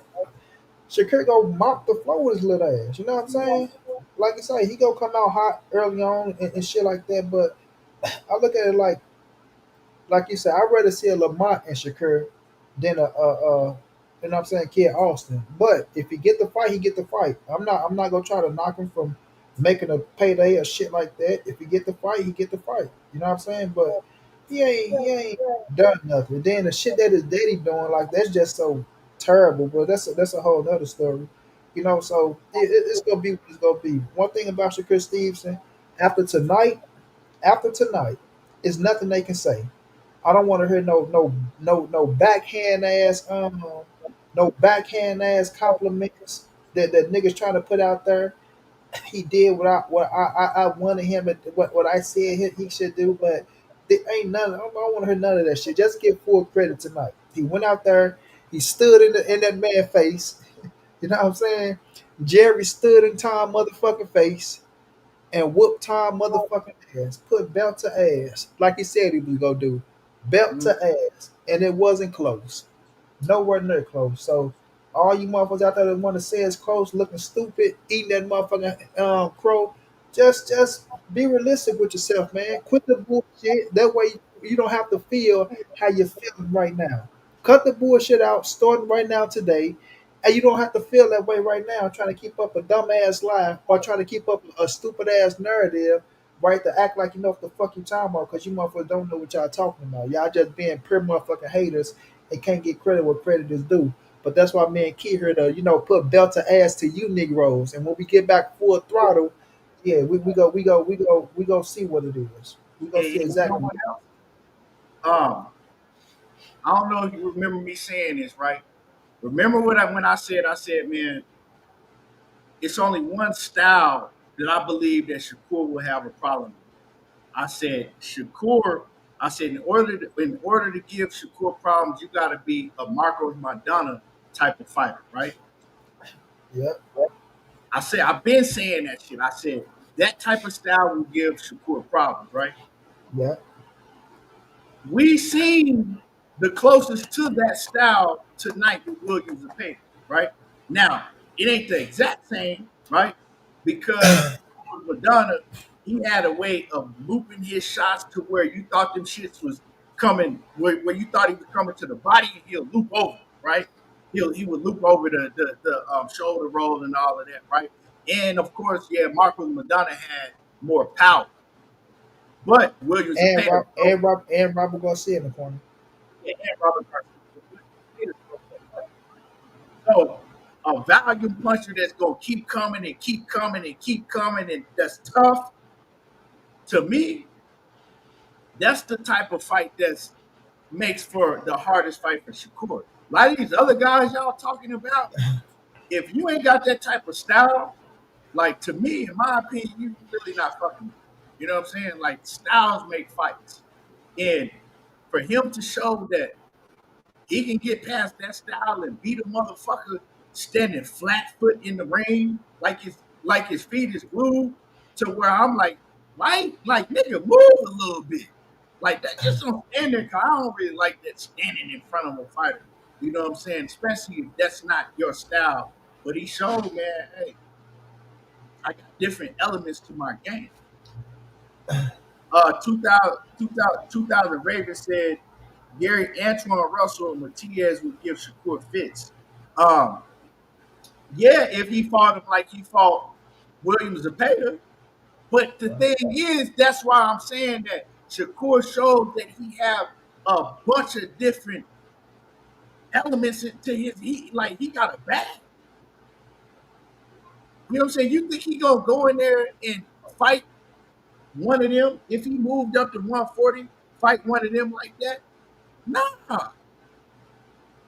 You know what I'm saying? Nah. He's not gonna fight them like that. That's why I'm saying that's a dangerous fighter, because if I'm going in against a fighter like Shakur and I'm any of these other fighters, come over here, man, quit playing. If I'm going over there, right? If I'm a fighter going against a Shakur, I don't know what type of style he's gonna bring. You know what I'm saying? You don't know what type of because, like I said, he could have made this fight against William Zepeda look easy. 12-0, easy, not even get touched. He could have made William Zepeda look like a fucking clown. But he chose to fight this style. Chase Gotti says he stayed on the ropes too long. That's what I thought too. I felt like them damn ropes, but I seen him playing the ropes where what he was doing was he was letting him throw his shit. So that's all he was doing was let him throw his shit, let him get his shit off a little bit to cool his ass down. That's what he was doing, sit on the ropes. Cause he know he was hot. He know he was still throwing his shit like crazy. This motherfucker still got a lot in the gas tank. He was throwing them. That's why, I give Zepeda credit for being in good shape because he was in damn good shape. But, Shakur let him throw his shit. But you see when he started catching his ass and touching him, like that motherfucker throw 12 punches. He didn't touch him with one, two. Yeah. But he was missing all that shit because he was catching that shit like he said on the shoulders and the arms and all that shit. So that shit wasn't even landing. But he was just trying to gas his ass out. That's what he was trying to do. Kirk McCall say you could tell Shakur felt relieved he won and they cheered for him. Relieved? The fight wasn't close. Like I said, if anybody thinks that fight was close, you don't know boxing at all. Like that fight wasn't close. It wasn't a fight to feel like, oh man, I'm so relieved I won. Like the nigga knew he won. He was smiling afterwards before they announced the decision. Like if you thought the fight was close and thought that like, oh man, who gonna win this fight? I'm not saying you. I'm saying anybody that thought that, you don't know shit about boxing. Fight one close, nowhere near close. A1 said, man, F all that. Shakur showed absolute complete ring generalship and chose to fight however he wanted to, which shows Shakur could have turned it up a level and got his ass up out of there. Like I said, man, only way that I see Shakur could have got William Zepeda up out of there is by going to the body and investing to the body like early on. Like, you know what I'm saying? Early on and sticking to the body and breaking him down to the body, but he wasn't doing it. In a lot of the fight, I was like, why the fuck Shakur keep head hunting? You know what I'm saying? Because he was landing some clean uppercuts, hooks, straight rights, everything he wanted to the head. But I'm like, why he keep head hunting? Because man, most people know them Mexicans like that, you're not about to stop them up top. You know what I'm saying? Unless you just a power puncher like a Tank Davis or somebody. Them dudes is tough. So you got to go to their body. You got to stop them to the body. And then I noticed, like I said earlier, I noticed that William Zepeda, he was protecting his body. Like his guard, his elbows was down, close to his body, you know what I'm saying? Close to his sides. His elbows was tucked in, so I noticed like, oh, okay, he's not exposing his body like that. It's not gonna be easy for Shakur to go to his body. But I thought that Shakur should have used the stab jab down to the body a lot of times because that was open to open it up, but he decided to, brawl and headhunt. That's the only thing that I had because I understood why he fought the fight that he fought, to shut everybody the fuck up. But yeah, that's the only thing is like use that stab jab. Go to the body, make that shit open up.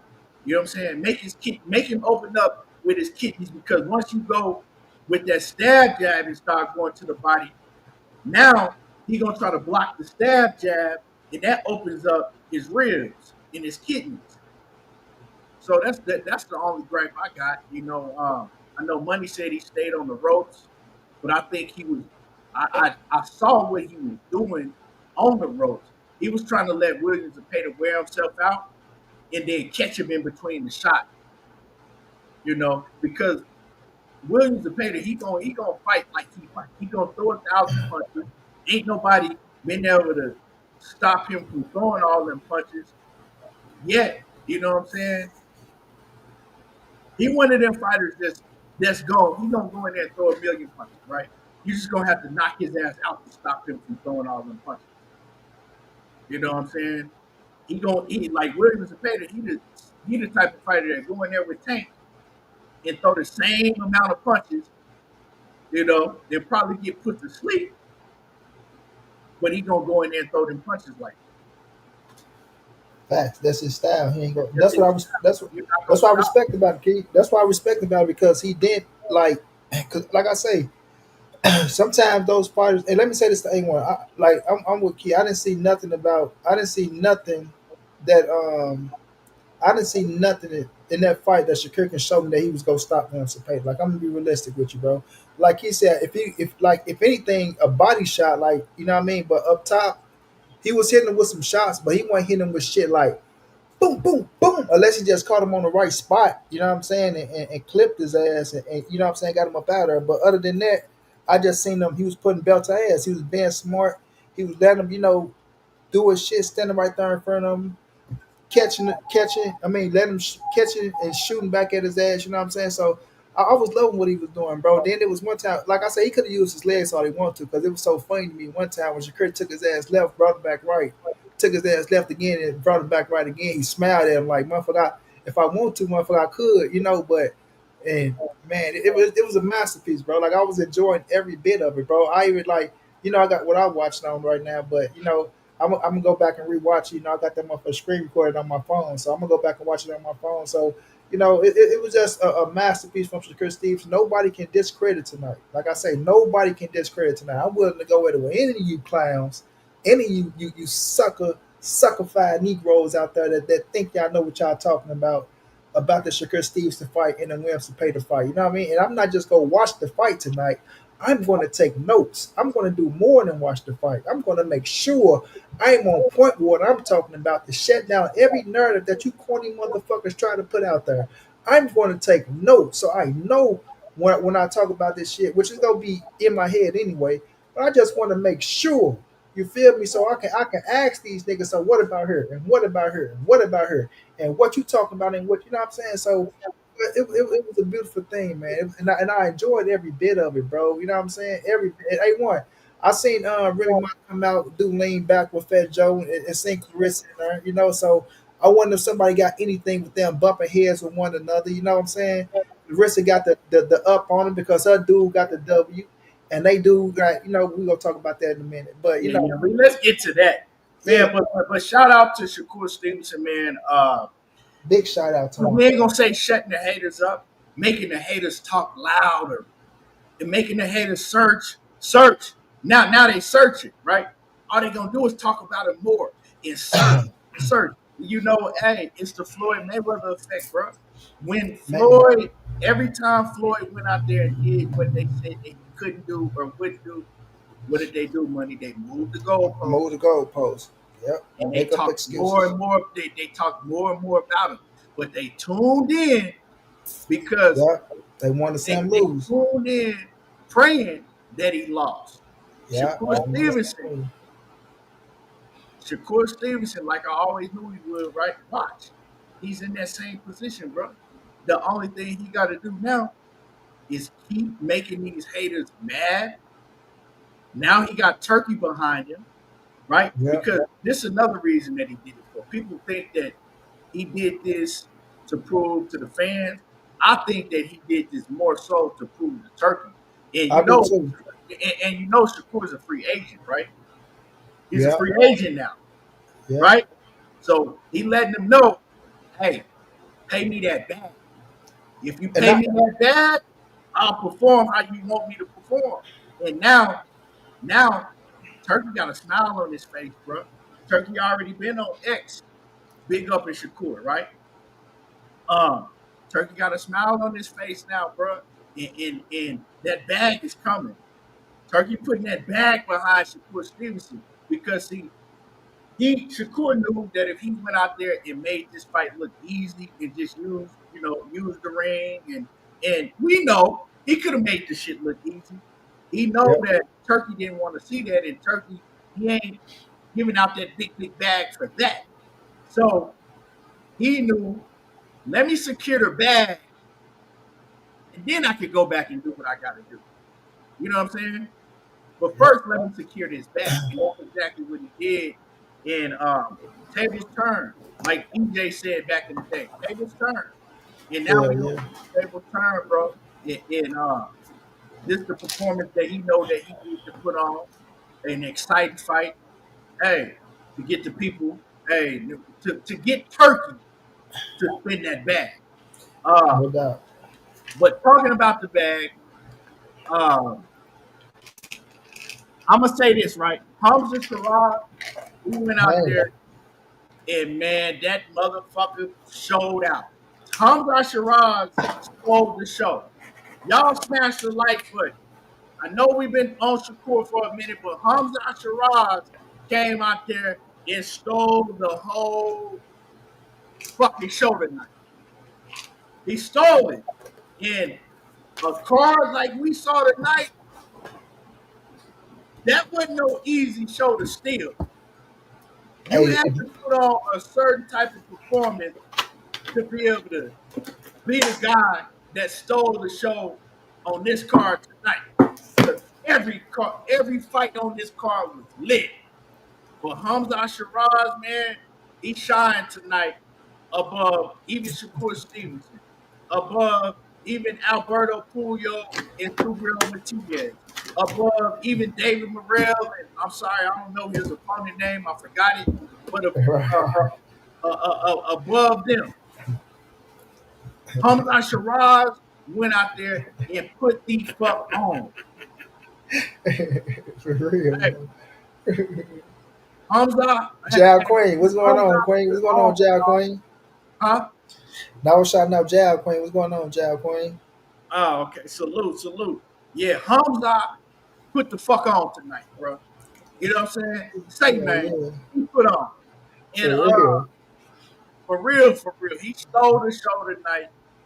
And man, I'm gonna tell Terrence Crawford right now because I picked Terrence Crawford to beat Canelo. Money Brown, he picked Canelo to beat Terrence Crawford. But now I'm on the fence, and it ain't got nothing to do with Terrence Crawford and Canelo Alvarez. It got something to do with Turkey Al-Sheikh. I don't know if y'all seen it. He already put it out there. Hamzah Sheeraz and Canelo Alvarez, the biggest fight of 2026. He want that fight. So Terrence Crawford, he gonna have to put on a hellified performance against Canelo Alvarez to get a W because Turkey already got his plans in place. He already calling for Hamzah Sheeraz and Canelo Alvarez for 2026.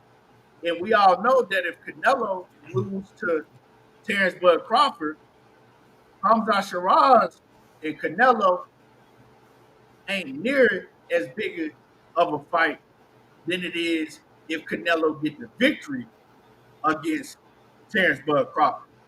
So now with Turkey going out there saying that Hamzah Sheeraz and Canelo Alvarez is the biggest fight for 2026, and that's the fight that he wants to see, right?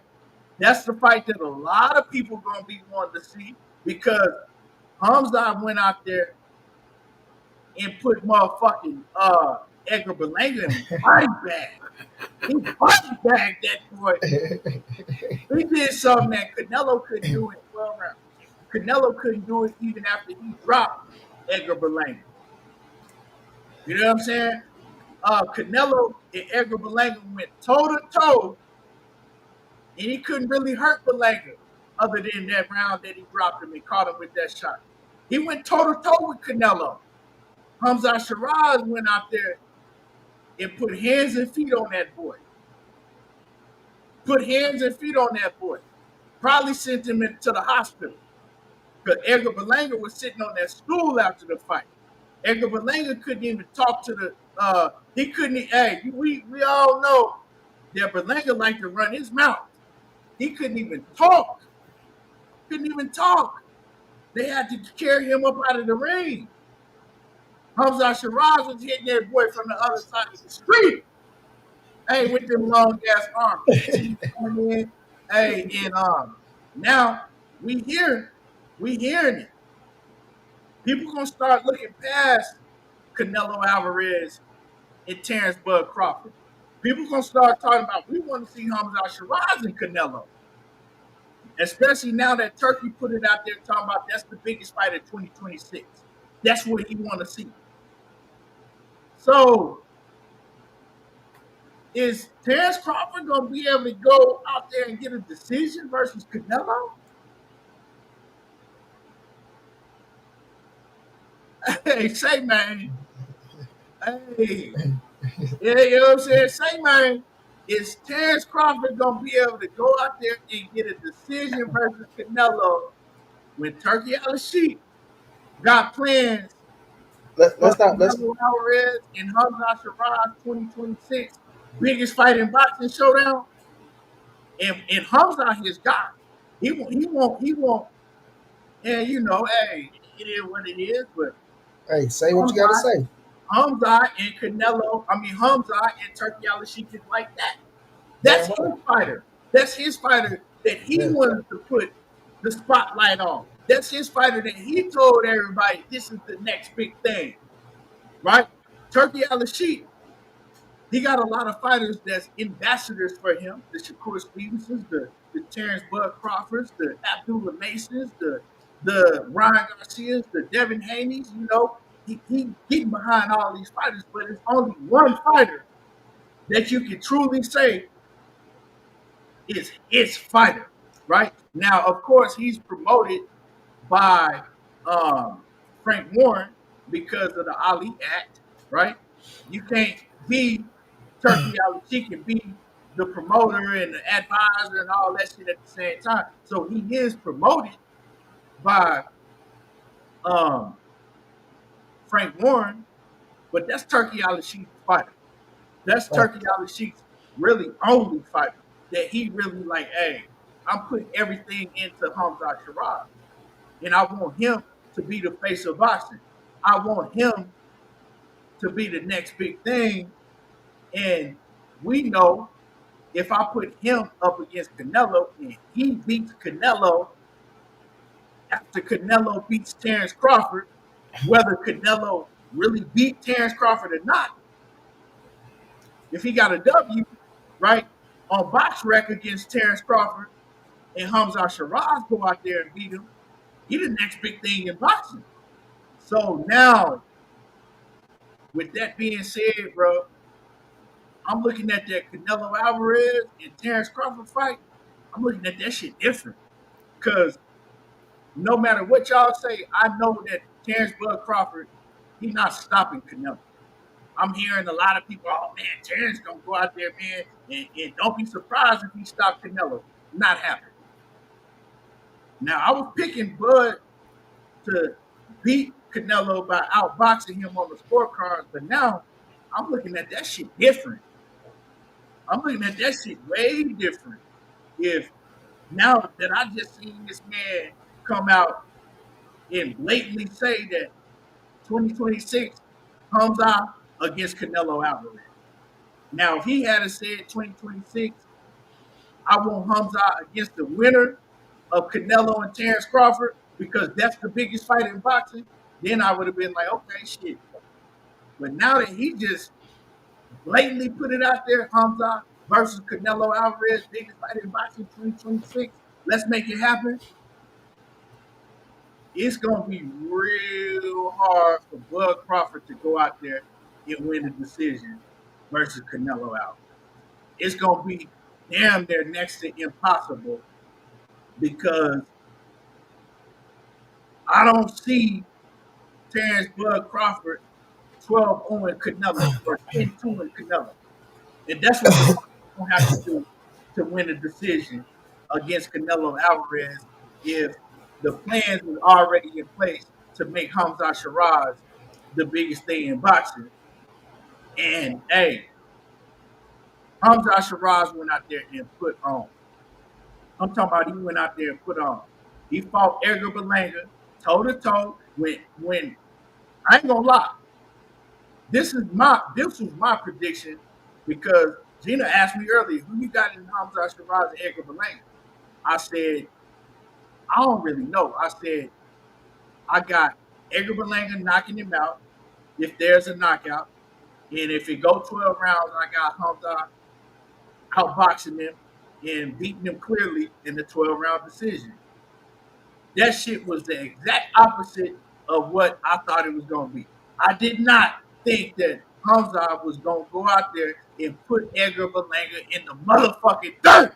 What EJ say? Put him in the dirt. He put that boy in the dirt.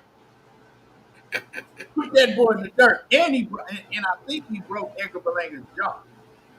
Because if y'all go, when Edgar Berlanga got up from the first or the second knockdown, I can't remember which one it was, when he got up, I seen Edgar Berlanga's jaw was way the fuck over here and was about this big. I said, yeah, that boy jaw. Bro, you I said, and I knew it was over with. I said it first. I said his jaw broke, and this shit about to get real ugly right now. And that shit got real ugly, and it didn't last. And Edgar Berlanga, think about this, money. Edgar Berlanga got saved by the motherfucking bell. So he had a whole minute to recover. Real, bro. And that boy went out and continued to put hands and feet on that boy, hitting him from the other side of the street. That long motherfucker was hitting him from the corner. Was long. Hey, boy, that boy feet, bro. That boy feet, man. That boy Hamzah has some big ass feet, boy. Hey, man, that dude is dangerous, man. And so he said that he wanted to prove a point that shit that we saw last fight was a fluke. Remember, they said that he was weight trained, and they said that he broke his hand in the fight against Adonis. Hey, who gonna check him? Hey, what old girl from Atlanta House? Who gonna check me, boo? Who gonna check me, boo? Who gonna check him now? Who gonna say what he was saying was some cap? Because he said he felt some type of way that everybody was calling him a liar. Everybody was saying that he wasn't what he said he was. Everybody was asking him. And he said he wanted to go out and prove a point to one, that he was weight trained, two, that he did break his hand, and three, that he everything that they had said he was before and some. And some. At 168, that motherfucker looked vicious.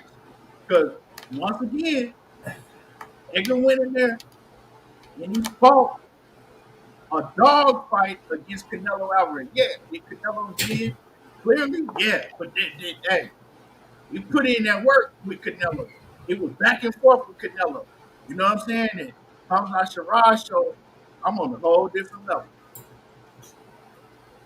I ain't So gonna go that far now and say I'm on a whole different. Don't be trying to do my dude no, Canelo no, like no, that. no. I'm saying Hamzah Sheeraz showed that he was on a whole different level than Edgar Berlanga. Okay. All right. Okay, I got you. Like, like, like, like, you know what I'm saying? To another different degree. And That's what I'm saying. let's not forget, bro. That motherfucker. I think they said that was his first fight moving up, if I'm not mistaken. First fight, bro. This big motherfucker, this big tall, Jeffy the draft looking ass nigga. I'm talking about that nigga. I see that nigga Key. I'm like, cause I ain't gonna lie to you, Key. I don't know if I did see him fight before. I don't remember. Like I remember the name. I'm gonna keep it true, right? So I'm like, damn. I'm looking at him, and lately, hold on, y'all. I'm trying to put this computer charge in. One second. Damn. Here I come. Keep plugging this computer charge out. Uh, VO my man Majesty, he said, let's be honest, Berlanga really overrated. Well, the thing is, I ain't never thought that Berlanga was one of them ones like that. Like, you know what I'm saying? Berlanga is you know who Berlanga reminds me of, and I've always felt this way, is Alicia Baumgart. Both of Yeah. them talk like they're the greatest thing to ever step in the ring, but you know what I'm saying? If you roll the tape, if you roll the film, like what's been doing, manager Mark, roll the tape or whatever you want to. Roll them. If you roll the tape and watch your film, it don't show that on Alicia Baumgartner or Edgar Berlanga. But the thing is that we know that Edgar Berlanga was tough by the way that he fought Canelo Alvarez, right? So I'm like, okay, he ain't what he say he is, right? But he's tough. He's Right. durable. And if one thing y'all gonna say, we know that he can crack. In Right. this fight, Hamzah Sheeraz is better than him on all levels. Boxing on the inside, boxing mid-range, and he was cracking harder than him. And I'm gonna say this, That's Key. what surprised me. I'm gonna say this. I'm not gonna take nothing away from dude. What we saying, Belanga ain't this because these dudes. It's just he's tough. Like Belanga is tough. I give him who he is, what he did. All of the first round knockouts. I'm with you. I don't think he did nothing to just go. Oh man, he was there. No, but at the same time, he's still a formidable opponent, bro. He's a formidable opponent. He's young. He's hungry. He's a dog. So when you look at Shiraz, who like nobody knew who Shiraz was. Like let's be realistic, fam. So he came over, he did his thing. That tall motherfucker. So I'm with Key on that, right? And I know, like you say, that's Turkey guy, bro. He Muslim. He from that side of town. Turkey want to put him on that level. Like Turkey, he believe in him. You know what I'm saying? And I'm not gonna I'm gonna keep it true. Just keep it all the way 100. I'm not even mad. This was the main event because at first I'm like, man, Shakur. Wait a minute, Shakur still should have been the main event. But I'm not mad that this was the main event with how the fights played out, and then to get that to end the card with that, like you know what I'm saying. And I'm looking at the fight, and I'm like they banging because let's keep it real. They was going back and forth, early on before he got caught. It was been a good scrap. But when he hit him and hurt him, bam! And like you say, he dropped him twice. And the referee did him a little justice, when he was right there the second time.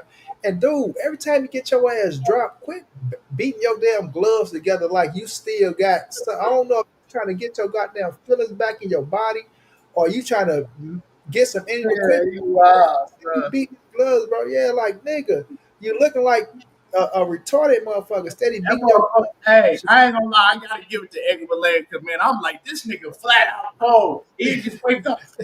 Yeah, just beating his I'm gloves. like, man, hey, I ain't gonna lie. Man, I thought he was out, especially that first one. I said, this nigga sleeping. And he just Hey, he rolls up and shit like Tyson Fury, but he started beating his chest.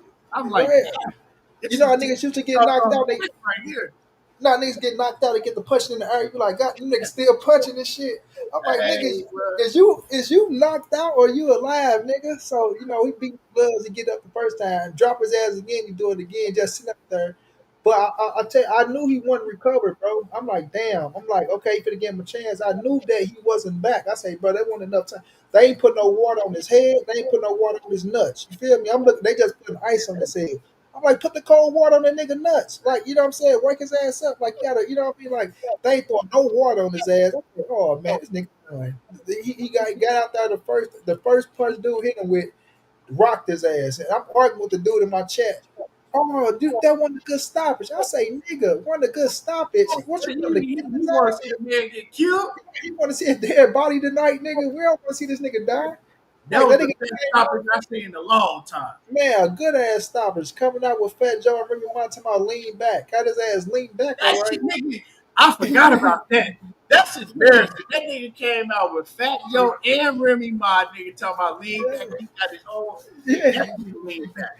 got his ass lean back. You hear me? Way back. You know what I'm saying? So, um, Hamzah Sheeraz, like, and I'm gonna say this too. I know what you're saying. I'm not gonna put that out there. Like, I think Canelo. I don't think Crawford gonna beat Canelo anyway to start with. You feel me? But like you say, I do like with him coming out saying, and then I like Hamzah Sheeraz too when he talking about I'm on the fight. Let me say this about him, bro. I know I'm everywhere. He's a smart individual. He's very smart. He's very intelligent. Sheeraz, bro, as a Yeah, man, for I respect as a man, bro. I looked at a little interview of his, and I think one of the announcers said it too. The way he talk, the respect level, bro. His respect level, bro. Because not all Muslims the same. I know some people feel like, well, Muslims they beat that. Not all Muslims are the same. You do have some aggressive Muslims. You have some that's prideful, that got the money and shit that do that. He's one of them stand up Muslims, bro. Like I could hear it in him. You could tell he pray 5 times a day. You can tell he do what he got to do. He's a good individual. Like you could tell the heart of somebody, bro. If you listen to him, I think he's a good individual. He's smart, so I respect him on that level. So when he said with Canelo, like I'm not. He say he respect Canelo just to be even mentioned with Canelo. He's honored, but that motherfucker say I'm not just gonna be in there. I need to try to just survive. yeah, That must say I'm going there to prove a point. Like he going yeah. like it's gonna be Hey, you kill me and I believe him, bro. I believe him. hey, So bro. I yeah. always thought that Hamzah Sheeraz was him. Like when I seen him on that first Riyadh season card, I'm like, this motherfucker. They're like, yeah. And then I seen him again, the way he beat up Ammo Williams, right?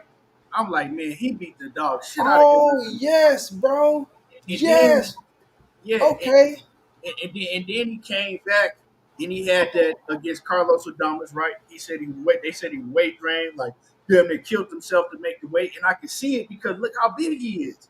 Like, come on, man, he ain't had no business trying to make no 160, right? And then they said he broke his hand in that fight.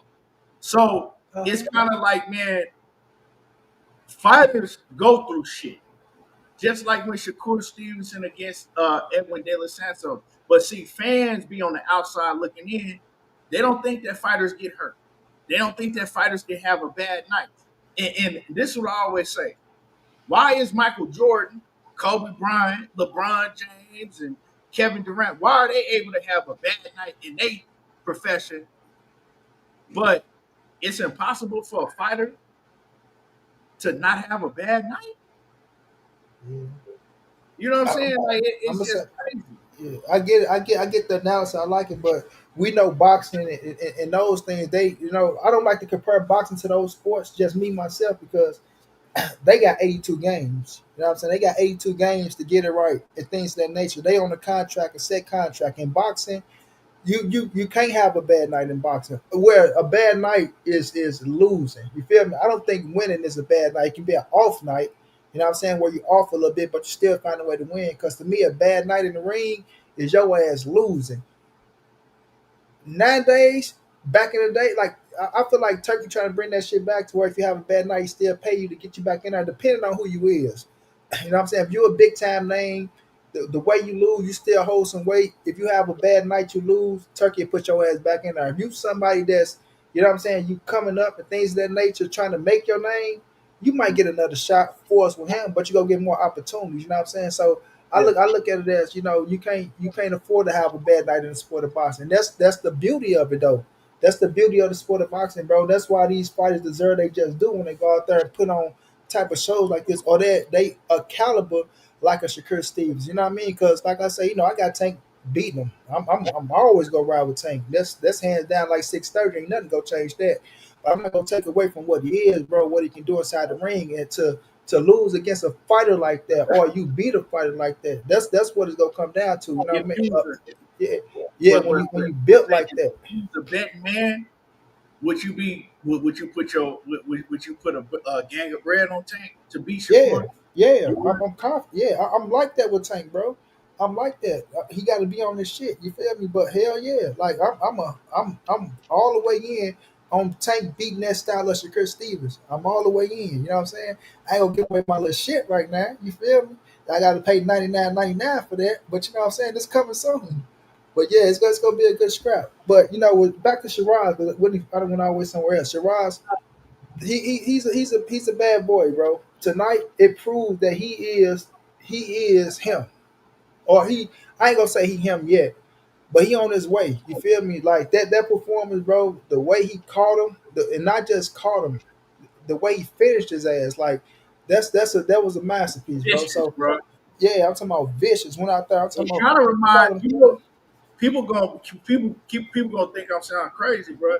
But that shit kind of remind me of a much bigger, much longer version of Terrence Bud Crawford. The Hey, way he hey, finished him, nigga, with that precision, sharp precision on the outside, and then how he was catching him on the inside too. Like, go watch how Bud when he finished motherfucker. Shiraz was the same way, bro. And I never seen that. Like that shit was crazy, man. Because Bud is if he gets you hurt, you pretty much done. hey, and check this out And too. Shiraz was catching like a lot of fighters, and what I mean is Hey, like a lot of fight. Well, let me just make this point real quick. What I oh my mean by bad, my bad. a lot of fighters, right? When they finish, when they go in for the finish, they'll smother that shit, right? They're missing a whole lot of punches. They're not catching you clean, right? Because they go look at how Terrence Bud Crawford finishes his opponents, and then go look at Shiraz how he finished his opponents. And this ain't the first time, right? A lot of people just catching on to Shiraz. Go back and look how he finished Ammo Williams. Go back and look how he finished that fighter that he fought before Ammo Williams, bro. Sharp, precision, not smothering his punches, catching you with everything clean on the outside in that mid range. It's nasty, bro. I'm telling you, I forgot that that's the dude that whooped Elmo Williams' ass. I forgot Yeah, that. Yes, now I do he know. was dog When you shit just out of said it, yeah, that just popped out in my head. I'm like, damn, no, Ammo, my dude, bro. I fuck with Ammo. So when you just said that shit, I'm like, that's who that motherfucker. Like, I be forgetting, his style, bro. His style is. And I was gonna say being tall like that because he tall. Um, could that be Canelo get past Crawford? Because I ain't looking past Crawford. You feel me? Canelo get past Crawford. It's that style, the style to help Canelo if Canelo beat him get ready for David Benavidez by him being tall and lanky like that with that shit. And I know David is a different style, right? David gonna be bigger and shit like that, but to fight a tall, longer motherfucker like that, bro, it puts some type of experience, in the mix to where it's okay.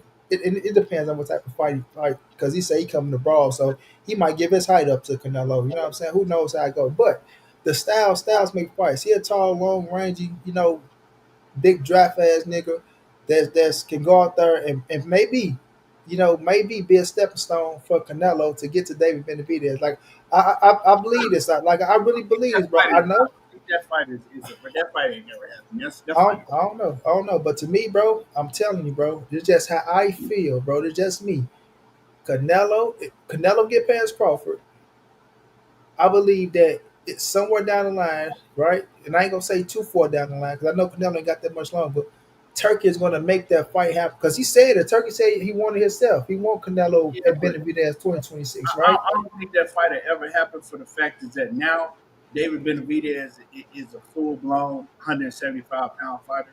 David Huh. Benavidez even talking about going to uh, cruiserweight. You know what I'm saying? If he's not able to get a fight with Bivol or Bitterbeef, and they already pushed that Bivol Bitterbeef fight Yeah, to to 2026, right? 2026. I So seen he that. ain't Yeah, gonna be one of them fights. He's talking about after this fight with Yard that going to cruiserweight and putting hands on Zordo Ramirez, right? yeah. Right. So I don't see that Canelo fight happening because Canelo is going to demand David Benavidez to go back down to 168. That's not happening. They might catch a Uh, catchweight. They might be. it- I don't he's know, bro. not. He's not, bro. He don't want to fight Hey, David Benavidez, so hey. he's not gonna make no, like, Let me tell you, saying. bro. Let me finish saying what I'm He's saying. not gonna meet him in the middle. He don't want to fight him. One thing about Canelo is he's a businessman, brother. He got enough He's a money. businessman, bro. Turkey Yeah, has the bread to offer, and I feel like Turkey gonna make that fight happen. Canelo and Benavidez, and I feel like Turkey gonna make Shakur let me not say make because he gonna help put Shakur and Tank in the ring. I don't need all you little that, you look that weak motherfuckers that think, oh man, all this and that's that. and Because I Shakur fuck with Tank, Al. that's another fight, man. We can't look past Roach. Tank might not beat Roach. If Tank don't beat Roach, Listen, it ain't gonna be no Shakur and Tank. listen. Turkey's gonna make Shakur take it past Roach, in my opinion. We don't know that. Turkey is That, going to make that's your opinion. I this respect this your opinion, but we don't know that. my opinion, brother. Did Just you get past him the first time? my opinion, brother. Tank Oh is no, going no, I to respect Roach. your opinion, but I'm saying, Yeah, yeah. he's going to Now, get past Roach. Somewhere down the line, with Turkey having that bag, Tank as is a businessman himself. I think Turkey gonna put enough money out there to wheel them motherfuckers in, or come to the table where they negotiating and say, okay, what he want? How much he asking for? Okay, we gonna meet his ass here. Bam, slap that bitch on the table. I'm What? gonna tell you Nah, why I agree they with you can't. at. I'm gonna tell you why I agree with you at. Right? I agree with you that if Tank does get past Lamont Roach, right, I think that Shakur and Tank will fight. And I agree with you because Turkey gonna put enough money on the table to where he's not gonna be able to turn it down. Also, the reason I agree is because the landscape of boxing is changing, right? It's changed. It ain't no changing, it's changed. That shit is no longer Tank can no longer fight the motherfucking, you know what I'm saying, the guys that he was fighting that don't really have a name in the sport and make the money that he was making before. That's done with because Turkey then came and he's giving these guys all big bags, but you gotta fight somebody. So Tank ain't gonna be able to make nowhere near the money that he was able to make at one point in time fighting a Rolly and these guys that ain't even got a name, but the boxing was different back then. Boxing has changed over the last year, and I'm talking about it's night and day from what it was. So in order for Tank to even get a bag like that, he's gonna have to fight a Shakur. You know what I'm saying? He's gonna have to fight a Shakur. He gonna have to fight a Shakur, a Keyshawn Davis, another big name fight in order to make that type of money. So yeah, I think that if he do get past Lamont Roach, if he don't fight Jake Paul, because that's the fight that they trying to make is him and Jake Paul. If he get past Lamont Roach, if somehow the Jake Paul fight don't happen, then yeah, of course he gonna fight Shakur. Now it's a lot of roadblocks. It's first you got to get past Lamont Roach. That's an if, and then we gotta cross our fingers that he don't fight Jake Paul because if he fight Jake Paul, it ain't no more Gervonta Davis against Shakur or nobody because that Jake Paul bag finna be hella big and Tank finna go on about his business. Now, does he retire for what I'm saying forever? We don't know that, but he gonna take a sabbatical. He gonna be gone for a while off of a Paul bag because now we talking about 100 million plus. You know what I'm saying off of one fight, and he already talking about how he just doing it for the money, and he don't want to fight these Shakurs and these fighters that the fans want to see him fight. He said that out of his own mouth. So if he get a bag like that, he gonna be like, man, fuck, I need to fight a Shakur for. What I need to fight whoever, Keyshawn Davis, or what I need to put my O on the line and my reputation and all that shit on the line and go in there, and put my body through that shit when I just made 100 million plus with a Jake Paul. I'm Yeah, straight. I feel you on that part. If you get the Jake Paul fight, I feel you on that. If we get that money with Jake Paul, I kind of agree. It's over. That's it. I don't even think if he fight Jake Paul and make that hunt done, I feel like that's it. Like I don't even think he'll say it's over. But like, and I won't blame him. Goddamn me, I just made a hunt done with what I already got. Oh yeah, see you later, alligator. But I don't know if that's gonna happen or not. I don't like. It's a possibility, But I'm gonna lean towards him getting past Roach, and I feel like down the stretch, that bag go hit. Either some go be like let me say this too. I'm not gonna say you're not gonna make good money, if you don't fight Shakur or go the Turkey route because it's still Tank at the end of the day. He got a fan base. He's entrenched in the boxing game. So when he fight, everybody want to see this little motherfucker fight. So he's still entrenched on making his own bag. I just feel like Turkey can add some onto that bag to where it make it that much more sweeter. And voila, we have a fight with Tank and Shakur. You know what I mean? With Canelo, he already said he'll fight for X amount of dollars. So Canelo been a businessman. If he get past Shiraz, right? Well, first got to get past Crawford. Let me rephrase that. Get past Crawford, then go fight a Shiraz. Get past him, right? I think that's what Turkey will be looking for because Canelo ain't got that much more long in the game, bro. And sometimes where it's just something that you can't deny, you can't turn it down, it's there for you. You take the biggest you can get and say, you know what, I'm gonna ride off into the sunset. You feel me? Especially if you don't give like you already got 2 L's. You know what I'm saying? So my legacy is set already. Y'all gonna give me what? Let me take that shit and ride on off into So, the sunset. You feel me? and you're saying that in regards to Canelo and David Benavidez. Yep. But like I said, I feel what you're saying. But then, like I said, my whole thing is the weight. You know what I'm saying? I think that David Benavidez is gonna be at one weight. Canelo gonna be at one weight. Canelo already, nigga, after he making 130 million versus Terrence Crawford, right? I know, buddy, but I still love money. He So making I'm not gonna 130 million versus Terrence Crawford. I So know it's that's kind of the same thing with Gervonta Davis. I already got a bunch of fucking money. Now they made a buck 30 against this motherfucker. Because I'm gonna tell you, bro, we already seen, and I know Canelo your guy, but we already seen how he moves. So because he had a chance to make 80 something million already, with David Benavidez. They was offering him 70 million guaranteed. And that was before the back end money on pay-per-view, right? And he turned it down to take 30 million guaranteed. because So he can get more fighting David Benavidez. but the thing is, no. So my point that I'm making is okay, now after you done made 400 and some million, you know what I'm saying? Probably shit. The contract that he did with Turkey was, I think it was 300 some million. The man that damn near made probably 600-700 million after this Terrence Crawford fight. You want to add it all up, right, in his career.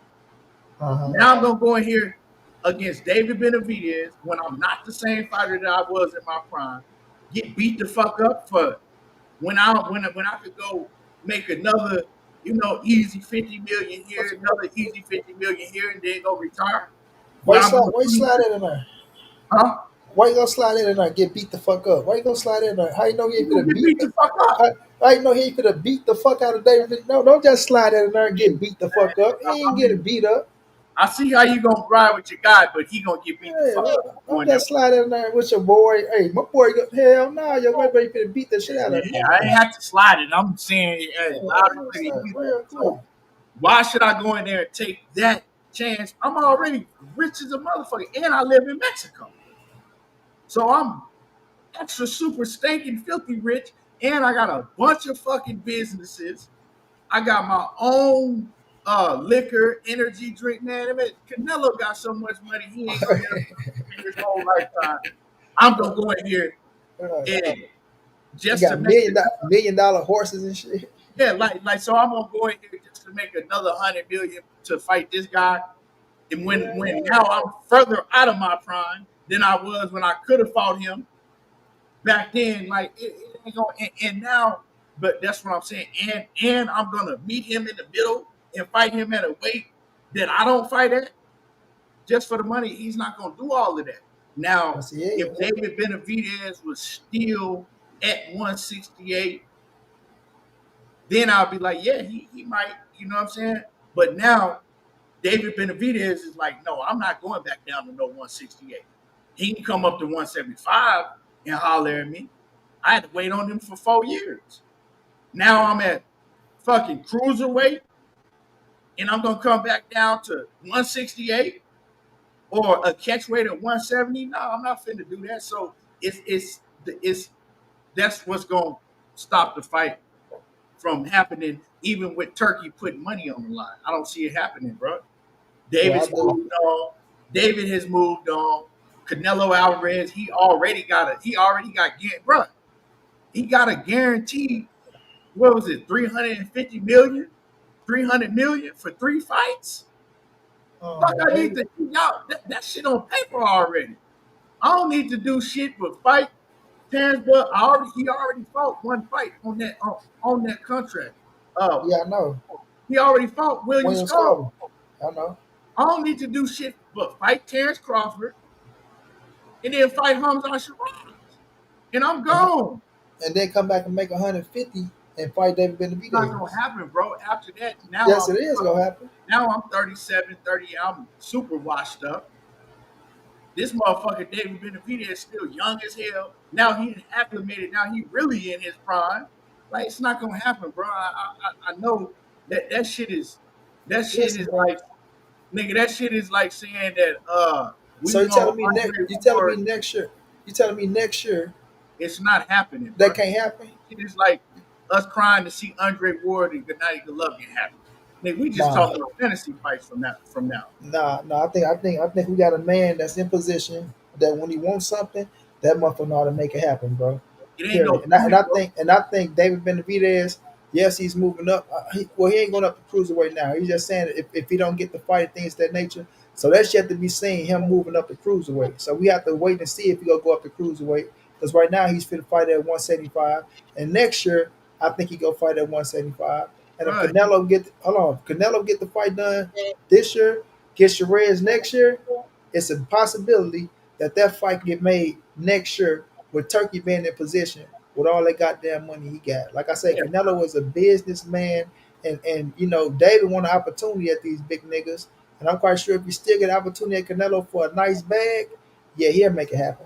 A 5% chance that it'll happen. So yeah, you right. It's no, that's a 5% chance on your end.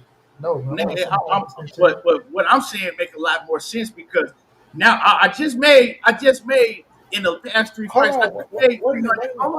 I just made 300 million. Right? Okay, so what do I stop making money? Hold on. Before that, I done probably made over 500 million already before that in my career, right? So the money, like you keep talking about, oh man, if Turkey put a big bag out there, he'll do it. The money ain't the same for him that it is for all these other fighters. He's already there. He already didn't have that. So that bag for him to do something that he don't want to do or go the extra mile ain't the same as what these other fighters will do because he's already been there. He's done that. He's filthy rich. It ain't nothing that he can't buy. It ain't nothing that he can't get. So the money don't look the same to him. It ain't the same as it is. Well, a lot of these other fighters do certain shit for the bag and fight certain people for the bag.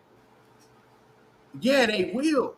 But he not after he fight Skull, Terrence Bud Crawford, Sheeraz, 350 in the 350 I just made in my last motherfucking 3 fights, and now I'm gonna fight a 4th fight just because he offered me another 100 million plus. I don't think that, because now it's like, bro, I don't like. I already been there, but you ain't shit you can offer me. I'm gonna go and make another 50 million and fight a rematch with, or you give me a rematch with Shiraz. I'll fight him again. Then I can retire. Like, it's not. It's not gonna happen, bro. Bro, you say saying what it's not gonna be. You keep saying All he right. got this, he got that. Bro, ain't nobody turning down 100+ million. I don't give a damn how much money you got, All bro. right. These motherfuckers are money makers. They are businesses. This is what they fight for. The money, bro. You know Canelo it and ain't David. gonna Hold happen, on, but wait a minute, bro. Let me finish. you're not Okay, let gonna me admit finish, bro. I'll just let you get your shit on. it. You ain't We gonna talk admit it. about because this is what I believe. How the fuck you gonna make me You don't change what believe it. I'm gonna believe? You gonna tell me If I what hook I your ass up to a lie detector nigga, right now, you don't you believe can it. get to a lot of detector and nigga, Oh, I'm gonna pass that nigga, motherfucker. you At the ain't end gonna of the blow. day, You don't believe that shit. when I look at Turkey, You nigga, I believe this shit better go stand on your heart. 120%. Definitely. 120% that when I look at Turkey and I look at David Benavidez, and I always say this fight gonna get made. So I'm still sticking with what I believe. Canelo Alvarez, bro, is going to accept the money. He is a motherfucking business, brother. He ain't finna look at no 100+ and turn that shit down. I don't give a fuck if he had $1 billion. Nobody's finna turn down 100+, bro, to do what the fuck you get paid to do. This is your profession. This is what you do, and you still in the game. Yes, he told y'all, I'll fight if the money is right. Turkey put that bag up there. David Benavidez ass gonna accept that bag. Canelo gonna accept that bag, and they gonna make that shit happen. I just think Canelo know I'm gonna make this, and this. I know I can make more money fighting David Benavidez than what they're trying to offer me. So, you come with the right number, then I'm gonna make it happen, bro. So I look at it as, Turkey gonna come with that right number. He gonna want to see Canelo and Benavidez. He gonna want that fight to take place. They gonna do good business. Voila, we gonna have David Canelo, and Canelo go whoop his ass just to shut you Negroes up, and then we'll see what happens after that. And I believe we'll get the Tank and the Shakur fight as well, bro. So until I get proved wrong, nigga, I'm right is right. You feel me? I I'm have right is a right. dream. Goddamn me. Nigga, I have a dream, man. Nigga. Hey, I'm You gonna hear say me? it like this, right? I'm gonna say it like this. Right now, if I got, let's say I got 800 million in the bank, right? I got 800 million in the bank, and they tell me I give you another 150 million if you go skydiving. I'm looking at that 150. Wait, hold on. I'm looking at that 150 million like, yeah, that's a lot of money, but I don't need that shit. I already got 800 million in the bank. I'm straight. I'm good. Now, if I got, 100,000 in the bank, and they say, you know what, we'll give you 100 million right now if you go skydiving. Hey, where my motherfucking parachute at? What I need? How you need to strap me up? What I need on? So it's different levels.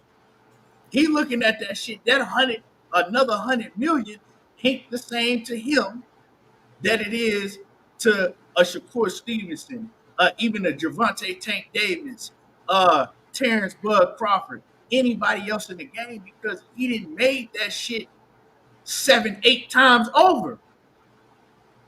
At some point, it's like, okay, just like when Floyd Mayweather, right? Once Floyd Mayweather made that bag with Manny Pacquiao, Conor McGregor, he had made so much money.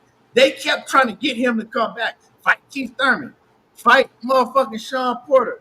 Fight this guy. Fight this guy. And they trying to offer him hundreds of millions to come back at the time. You know that just like I do, money. And he like, I'm straight. I'm not getting in there with these young ass dudes. I already did what I did. Like, yeah, I'll go and make exhibitions and make it easy 10 here, 10 there, 20 here, 20 there. I'm not finna put my motherfucking health on the line to go and make another 100+ million when I didn't already made a billion. For what? I don't need to do that. And also, when you speak about Canelo Alvarez, I'm gonna go back to what I said before. He don't need boxing to make another $100 million. When you got money like he have, when you got all the businesses that he have, he's going to make that shit regardless. That's why he act like he do. That's why he is sitting back and like, okay, yeah, pay me 300 some million and I do what the fuck I want to do. That's why he done told you a million fucking times, I'm not fighting David Benavidez. I don't care how Unless much what? money you offer me. I'm That's a not lie, fighting. bro. It's no goddamn lie. He Nigga, he said, wait a minute, nigga. He did not say, nigga, he already said, if the money is right, he'll fight him. What are you No, he talking did about? not. He said, "What So do is I got the point? so do I I'm got to not pull up the fighting him." video? Bro, what Nigga, are you he talking done about? said a million times, "I'm not Nigga, fighting him." he said if the money is right, No, he why didn't. not? No, he didn't. No, he Keon, so didn't. you gonna sit up here and say No, he Canelo didn't didn't. say if the money is right? I'm saying after he said that, he said a million times. He then came back and said, "No, I'm not fighting him." Straight up Nah, and he down. ain't come back no million times. Look, I'm man, not stop fighting it, him. bro. He done said that everybody on him, everybody on here has heard that. He done said it time and time again, like, I'm not fighting him. Why? Go in there and fight him and let him go in there and weigh such and such on fight night. What's the point? He done said it a million times. You're not fighting him. You know what I'm saying? Even when he said the 200 million, he went back on that and was like, no, I don't need to, because after he said the 200 million, they didn't already gave him a bag of over 300 million for 3 fights. They gave him 100 some million for William Skull. They giving him 100 and some million for a motherfucking Terrence Bud Crawford. And then imagine if he beat Bud, he gonna get the 100 million up front, and imagine what he gonna get on the back end against Shiraz. And I need to come and put my motherfucking health on the line to fight this big ass motherfucking David Benavidez. When money know that David Benavidez will get his ass up with that. Money knows that David Benavidez will beat the dog shit out of Canelo. He ain't gonna admit that shit on camera. He ain't gonna admit that shit, but he know. What I'm gonna do that for? I'm sitting here, I got $800 million in the bank, and then I'm finna do that for what? That shit ain't gonna happen, bro. When you finish talking and saying all that shit, Canelo Alvarez is going to accept the money to fight David Benavidez. When it's all said and done, Negro, you keep I saying, know. "Oh, he got this much money. He got that much money." I get what you're trying to say. He got this much money. He don't need to fight. He don't need to do this. But this is what these niggas do. That nigga is a businessman, buddy. And 100 plus is 100 plus for one fight. You don't turn that down. You make that happen. That nigga is going after that bag. That nigga not gonna turn that shit down. And that's what it's gonna be. Hey, it don't matter. I already know money. He gonna stand. He gonna stand on that shit. Money could be. They could be burying this nigga alive. Nigga say he ain't gonna fight him. He gonna be like, Yeah, J one Bean. more That drop nigga of might he got one more drop of dirt to get buried alive. He's still gonna stand on that shit. just go fight Jake Paul after the Sheeraz fight and say fuck everybody too. Hey, that Jake. I mean, hey, the Jake Paul is a fight that is much more likely to happen because now after the if he fights Shiraz, because man, I like now it's hard for me to see Terrence Bud Crawford winning that fight. So if he fights Shiraz, or however you want to say it, that Jake Paul fight is definitely on the table unless Jake Paul loses in between. Because now they could go back to that fight because Canelo ain't gonna be in no contract with nobody. He gonna be free as hell, and yeah. As far as I seen somebody say Jamal Charlo, I think that Jamal Charlo should be done, bro. PBC is not in a position to make no shit happen like that. I don't see. We know that Turkey Al Sheik ain't. He not paying no attention to no Jamal Charlo. You know what I'm saying? That Jamal Charlo shit is not happening.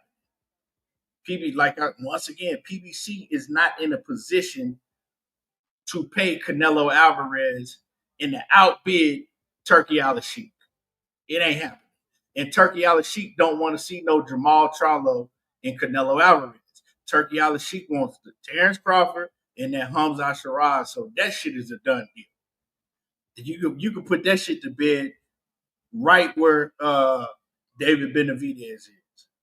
But David Benavidez and Canelo got a better chance of fighting than Canelo and You mean Canelo and Jake Paul? Jamal Charlo. Oh, so yeah, Jamal Charlo. That's That done. shit's a wrap. You know what I'm saying? That shit's a wrap, man. Turkey didn't change the game, man, in more ways than one. And as a boxing fan, man, like I said, everything ain't perfect money. It's still corruption. It's gonna be corruption with Turkey out of sheet cards. We didn't see it. You know what I'm saying? But at the end of the day, we in a much better place. We getting these exciting fights. He not sitting you on the shelf if you lose. Now, as far as Edgar Berlanga, I don't know, man. Edgar Berlanga talk a lot of shit. I don't think that, you know what I'm saying, Turkey Al-Sheikh is high on Edgar Berlanga. I don't even really think he like how Edgar Berlanga carried himself. And Edgar Berlanga had one job is to back up that talk. And you didn't do it. You didn't do it against Canelo. You went on a parade after losing. And I don't think that people like Turkey Al-Sheikh and nobody in the boxing world respected how he acted after losing to Canelo, right? So this was his chance to show, okay, I'm still him. I'm him. And he failed miserably, bro. So as I know that Turkey he give you another chance to show yourself, but I don't know if Edgar Berlanga's gonna get that chance, bro. And Edgar Berlanga talked bad about Eddie Hearn. You know what I'm saying? He left Eddie Hearn on bad terms. So we know that Eddie ain't fucking with him. Eddie probably clapping. Like, yeah, I knew you wasn't that anyway. You know what I'm saying? You spit in my face after I got you the Canelo Alvarez fight, made you 10 plus million. Top Rank built him to be a monster. He left them on bad terms. And he disrespected Turkey Al-Sheikh's fighter, called him all type of fuck niggas and hoes. And it's like, bruh, you know, it ain't looking good for Edgar Berlanga at all. Edgar made the wrong moves, right? After he fought Canelo, what he should have did is he should have went and fought Caleb Plant. Should have fought Caleb Plant. He flat out ducked Caleb Plant. That fight could have been made. They tried to make that fight and he turned it down. And we see the results of that. I think that Hamzah Sheeraz is a much more dangerous fighter than Caleb Plant. He should have fought Caleb Plant, bro. I agree. And he fucked that off. You know, he might have could have stopped Caleb Plant because Caleb ain't dangerous. Like Caleb ain't got the punching power that like Sheeraz. We know that if you make it to the second half of the fight, Caleb wear down and hey, you know, he might have could have stopped Caleb. It's either he was gonna get outboxed by Caleb or he might have been stopped him. It wouldn't have ended like it did tonight. So he should have fought Caleb Plant. You know, he fucked that up. But in the meanwhile of making the wrong moves in boxing, burning bridges, he got his bag. He was able to get 2 bags, 2 big bags. I don't know what he got paid tonight, but he was the main event, so we know that he got a big bag. We know he got more than 5 million. You know what I'm saying? We know he got it at least 5 million. He got over 10 with Canelo. So he made a lot of money. So with that being said, I almost can tell you I damn near for sure know that Turkey Al-Sheikh ain't fucking with him no more. I gave you your bag now, shit. Now you're on your own. I know that Top Rank ain't fucking with him. I know that Eddie Hearn ain't fucking with him. It's kind of like I think a lot of the promoters was waiting for this shit to happen to Edgar Berlanga. And I hate to say it, you know what I'm saying? Because even though he talk a lot of shit, I like Edgar, man. He's entertaining. But when you talk like that, you gotta be able to back that shit up in the ring. And he didn't had 2 times, and he didn't got 2 big bags, and he failed He failed miserably the first time, and he failed horribly this time. So I don't see him getting another chance, man. And then after you get paid that much money, we know how these promoters do money. We know how they do.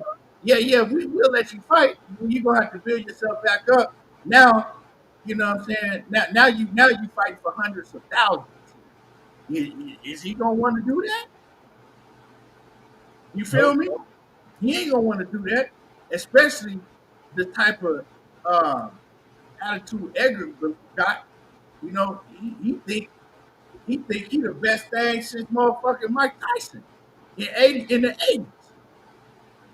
So and they gonna drop his pay scale way down because you know why? Because they can. They don't give a fuck. They like shit. Now we can do. Now we can do you how we want.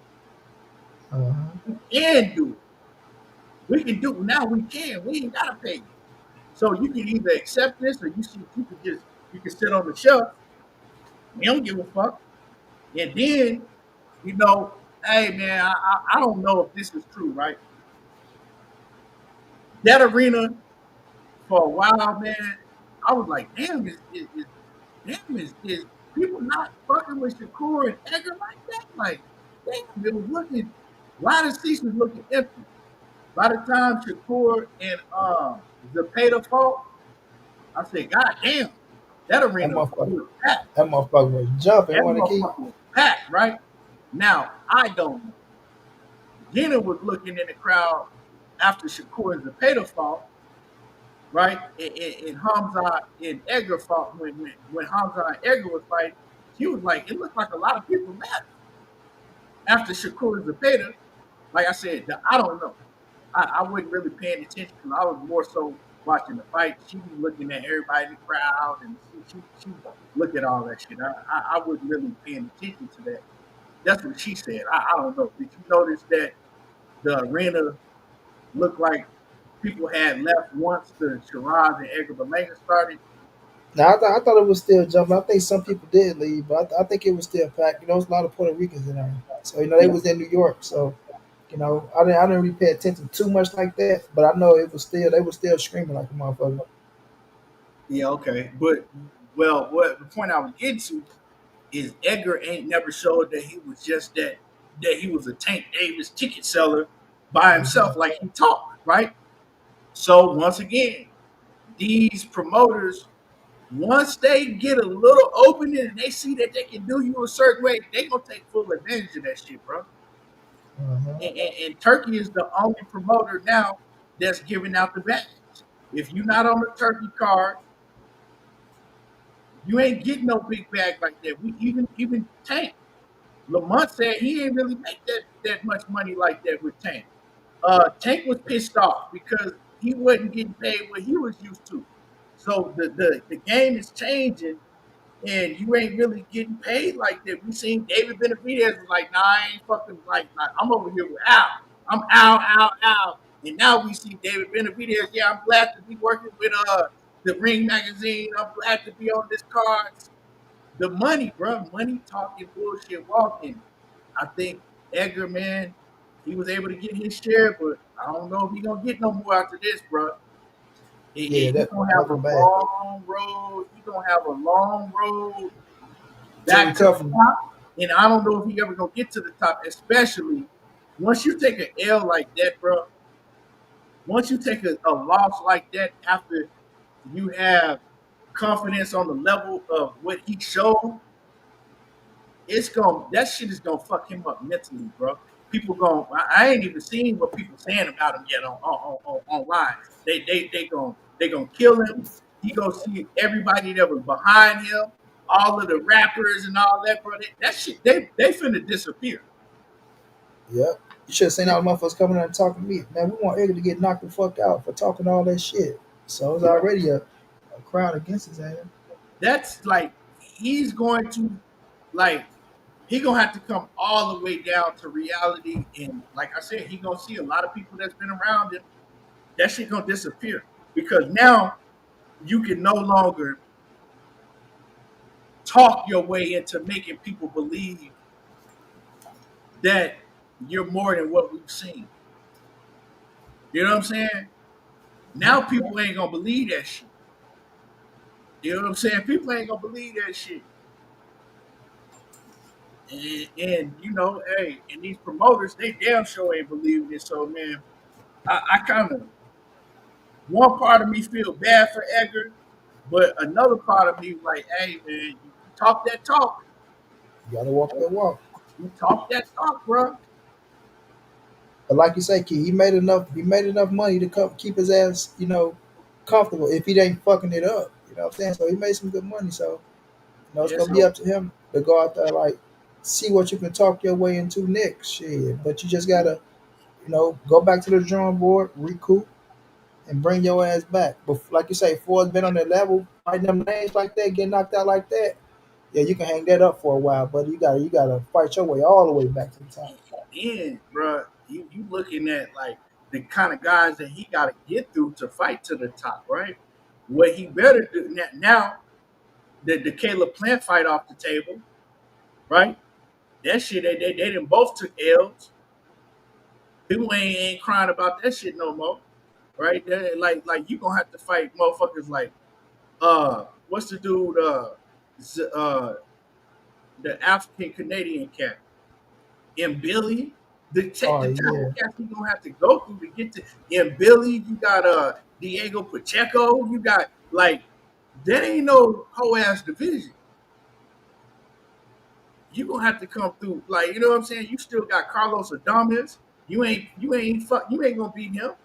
Like you got uh-huh. like man, hey, shit gonna get real ugly for Edgar. You know what I'm saying? Shit gonna get real ugly, and like I said, the landscape of boxing is changing for a while. Right, this last little generation that we've had, fighters was able to talk their way into the top. You know what I'm saying? Now that shit's over with. And now you got Dana White coming in the game with the TKO. Yeah, bro, the boxing is changing. You're not gonna be able to. Oh, I got a big social media following, and I can talk real good. You're gonna have to be able to prove that shit now. You know what I'm saying? It's different. Yeah, You're gonna have to be able to prove that shit to be able to get paid. Now, if you don't care about getting paid and you want to stay in the low, the low tier, low budget, yeah, where you gonna be. But yeah, it's looking nasty for Edgar Berlanga, man. Hell of a night of boxing. To me, this is the best fight card um, in boxing shit, bro, that I've seen in some years. Even better than that ESPN card that we had earlier this year with Inouye on there. And the reason I say it's better than the ESPN card earlier this year is because we got the big names. That card was a good card without the names. This card was a great card with the big names. And hey man, say man, uh November, Devin gonna have to put on. And this put a lot of pressure on Devin, right? Because he talking that a lot of shit to Brian Norman, calling Brian Norman trash, doing the same shit he did with Ryan Garcia, calling him some trash, calling him a fuck ass nigga, he's a bitch, and all disrespecting him. Now you're gonna have to go out there and fight. Now you because he's not gonna be able to go out there and fight the same way that he did with Jose Ramirez. Because if he do that shit, bro, the backlash that he gonna get, win, lose, or draw. If he do that shit, bro, they gonna crucify him, and he ain't gonna get no more paydays. You know what I'm saying? The Turkey out. Sheik ain't gonna fuck with him like that no more. Cause it's like, okay, you done put on two horrible performances on my platform. All these other promoters, they move with Turkey Al Sheik. So, bro, now people gonna get mad. And I know Devin, he don't have to fight the way that he did versus versus Jose Brian. Ramirez, because Oh, he only did that one fight. We've seen Devin get in there and fight, but getting in there and fight, which you're gonna have to do, right? It's gonna put you in way more danger fucking with a Brian Norman. So I believe that this Ring Magazine card tonight put pressure on everybody that's fighting in November. They set that fucking bar. That they set the bar high. And Turkey made it a point to after that first Ring Magazine shit that I don't ever want to see that shit again. Because I'm not paying people to go in there and do what we saw in that first Ring Magazine shit. He made that shit a point. And we seen that shit tonight, bro. So come November, the pressure just been applied, dog. I feel like that pressure has been applied, and I feel like that Devin ain't gonna be able to get away with fighting Brian Norman like he did Jose Ramirez. Now, I don't think he can fight Brian Norman like that anyway, because I know that Brian Norman can cut off the ring and he got way more tools in the bag than the Jose Ramirez, right? But I'm just saying, even if he think that he can, I don't think he's gonna be able to because it's gonna win, lose, or draw. It's gonna fuck his bag up for future fights. I agree. So they set the bar, man. They set the bar, and you know, and I think Shakur knew that also. Like I said earlier, Shakur knew like, okay, if I go in here and fight him and make it look easy, you know what I'm saying? Stay on the outside, use movement, pop shot him, catch him coming in, and you know, I'm not gonna be able to get the bag and get the big fights like I will if I go in here and turn up and show these motherfuckers that I can fight right here in the pocket, stand toe to toe. And Devin gonna have to do the same thing, but man, Devin got a harder task on his hand because Brian Norman is cracking, bro. And he coming, and he gonna make your ass fight. So And he gonna make me fight, bro. with Devin style, he gonna have to try to box or things of that nature. So and then by the way talking to, you got to show up, young man. You're gonna have to show up. You feel me?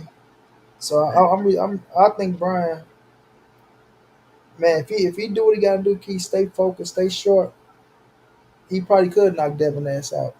I think Especially he, if you I if you think if you get him nobody. past six, if you get him past six, and Devin doing all that moving and shit, you know. But then I give it to Devin too. Devin, if his ass boxing all the way on this shit, if he in tune, he got a chance of outboxing Brian Norman. So it's especially being his first fight at 147 full fight. We gonna see. We gonna see. Yeah, I'm gonna look at how he preparing things of that nature. But like you say, talking all that tough guy shit, doing all that, you got to back that shit up, partner. I think that he's gonna have to fight a more a fight like he did Regis, and I think that's gonna open him up for yeah, I think that's gonna open him up. You know what I'm saying? I think eventually Brian Norman is gonna catch him and hurt him, bro. Because um, to me, I think Brian Norman all the way around the board is way more dangerous than a Ryan Garcia. Now Ryan Garcia got that hook, and that bitch come lightning fast, right? Yeah. But Ryan Garcia don't have he don't have a toolbox. You know what I'm saying? Ryan Garcia is more one dimensional. He gonna throw that hook over and over and over and over. He gonna, you know what I'm saying? Every now and then he might, come with a straight right. Every now and then he might drop to the body, but the whole time you pretty much know what the fuck he gonna try to do. You know what I'm saying? And that's Ryan Garcia's problem. Even when you watch Ryan Garcia spar, what is he doing? Hook, hook, left hook, left hook, left hook, Calling left it hook. King Hooker.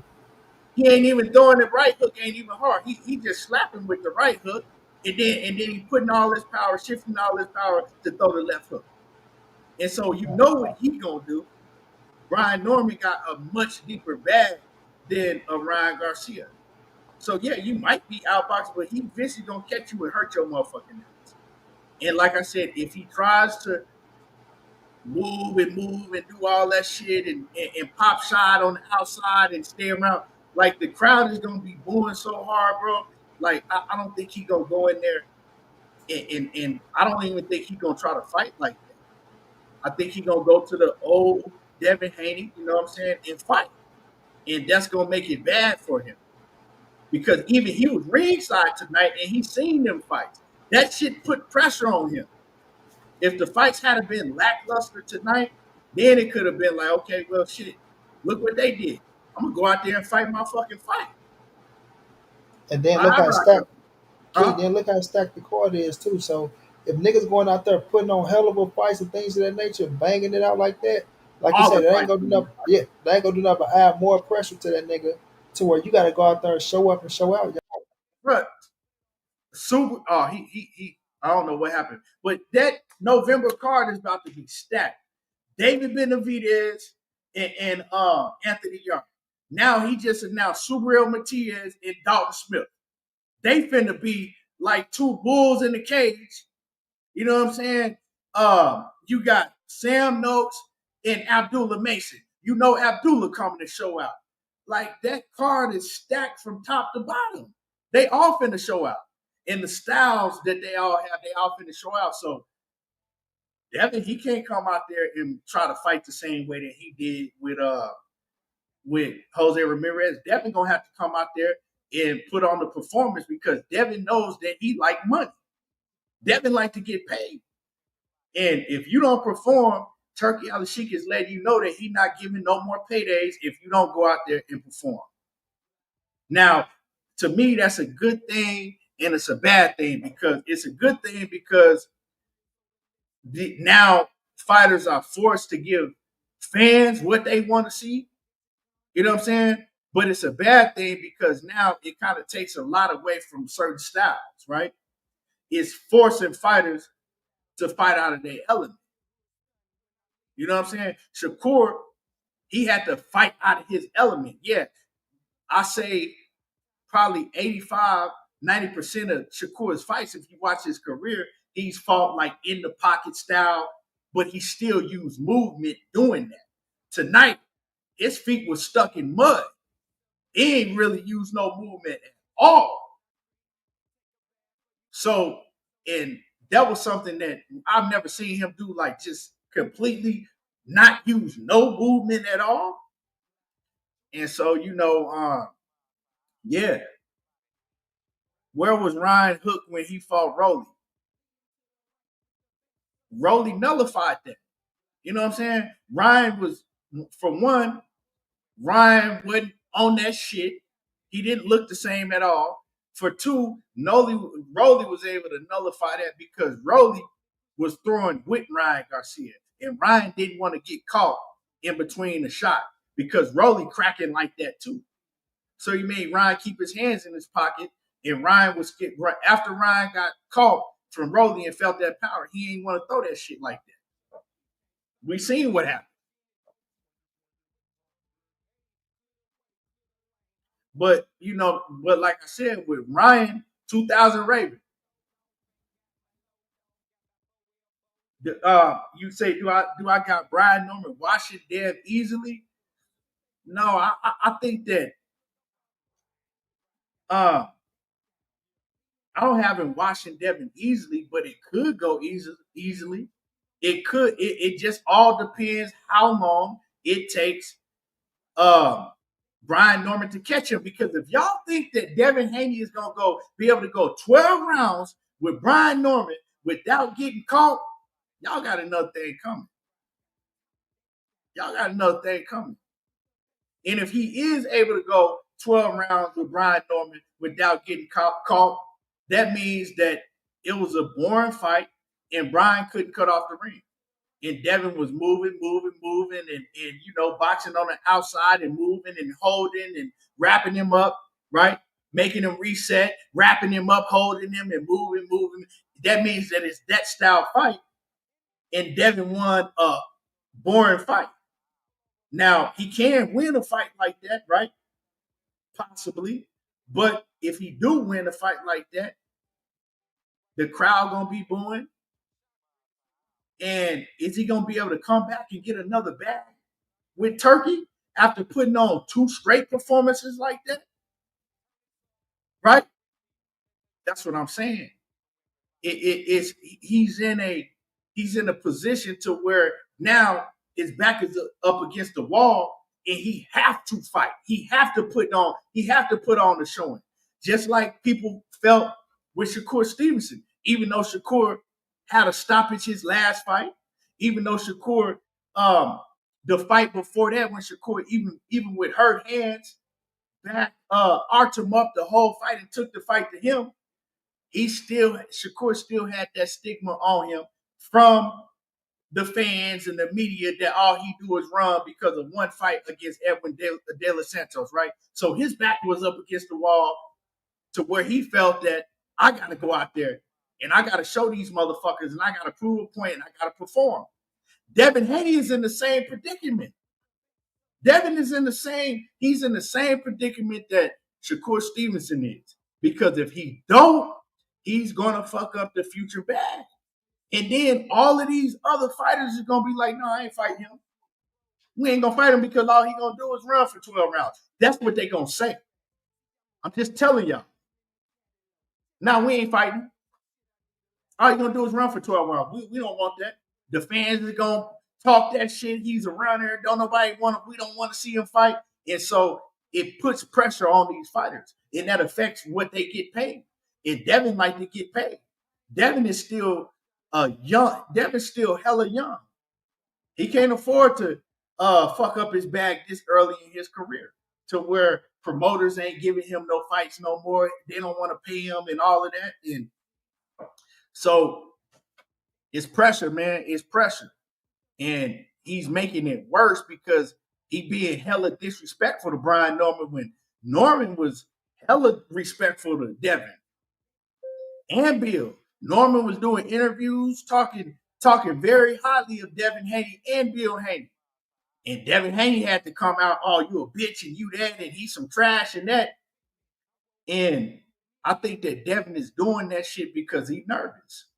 He's nervous. He's trying to get in Brian Norman's head to make Brian Norman get out of his element. He's trying to make Brian Norman believe that, oh, well, I really ain't that and that. Like, I know, man. I know how Devin moving. And like I said, that's just his way of going about it. I don't have no problem with it, right? I don't have no problem with it. But now you got to get in the ring, and now everybody gonna want you to show that this man is bitch. You got to show everybody that now. You got to show this man pussy and all that shit you saying. Because he talking real crazy. He talking crazy. Now he got to back it up, and he's putting pressure on himself, just like he did in the Ryan Garcia fight. He told everybody that Ryan Garcia was a D-level fighter. Ryan Garcia was some trash and all of that. So the pressure, when he got in the ring with Ryan Garcia, he put that pressure on himself to show everybody that, to fight him. I'm going to show everybody that he a D-level fighter. And yeah, Ryan was on that shit, and you know, we know what it was, but we know what the outcome was also. And what happened. And to me, Brian Norman is cracking. He cracking harder than Ryan. He might not be as fast as Ryan, but he got more tools in his bag. And with Ryan, you only got to look out for one punch. We know he's throwing the left hook. All I gotta do is stay disciplined and keep my, you know what I'm saying, keep my hand to the phone booth. Keep my y'all know what I'm saying. All I gotta do is stay disciplined and block that left hook. With Brian, you got a lot more than that to worry about. And Brian, his feet a lot faster than Ryan Garcia's. He know how to cut off the ring, and he coming. He's coming. Now, is Devin going to get his shit off? Is he going to eat some shit from Devin coming in? Yeah. But we know that Devin ain't the biggest puncher. So what do you have to keep Brian Norman off of you? What do you have to keep him from coming? Devin wasn't a big puncher at 135. Y'all think that him getting in there with these 147 pounders, he gonna be able to stop them? I'm trying to tell y'all, man. And like I said, I respect Devin.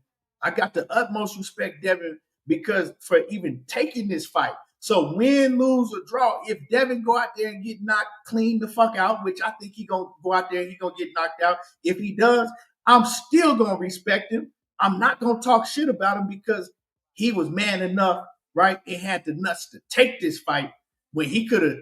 He had to take this fight. He didn't.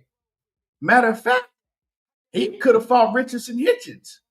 Now I think Richardson Hitchens is like that.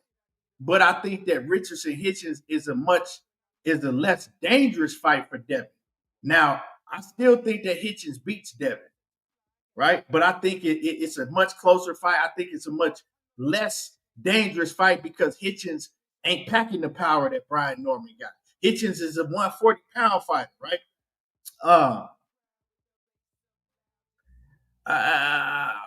But I'm gonna tell y'all like this.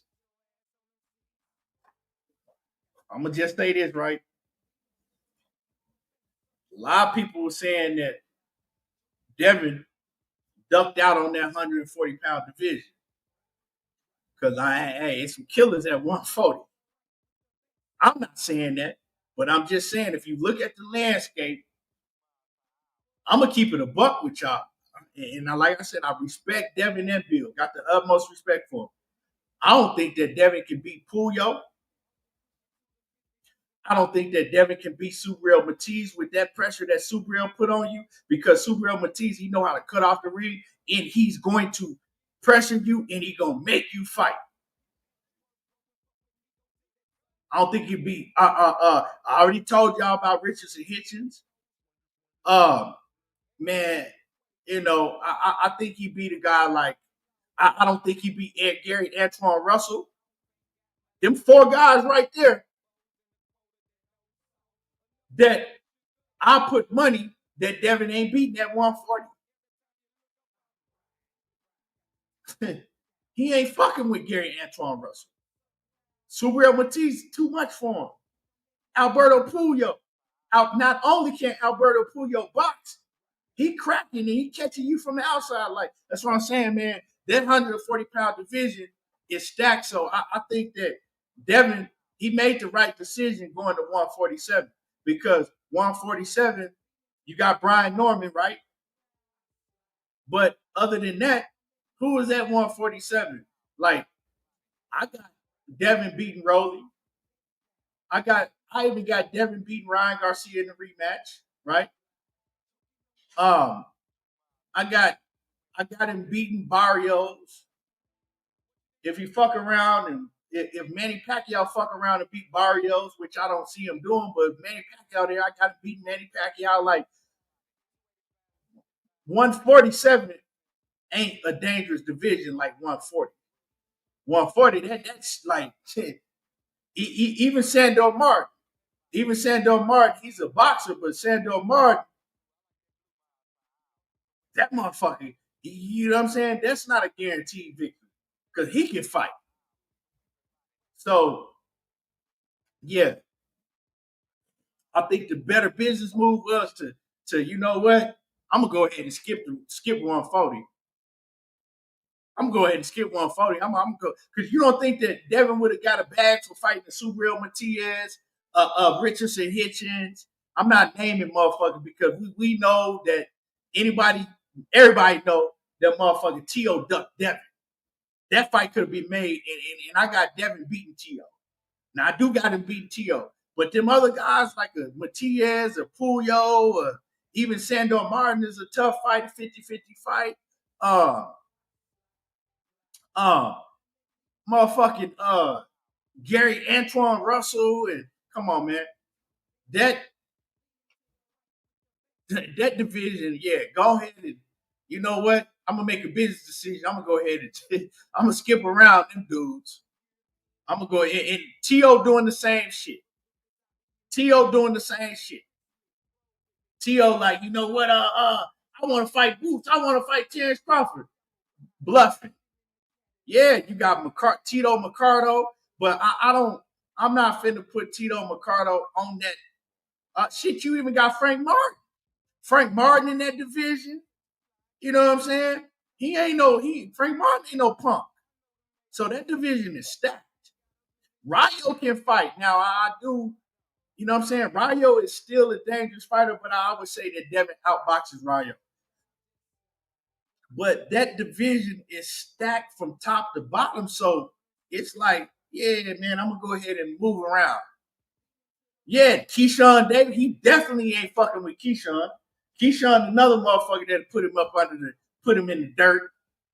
And I'll put any amount of money that Devin ain't coming close to fuck with no Keyshawn Davis. Put him in the dirt. Like I said, this ain't me hating on Devin because I think he beats T.O.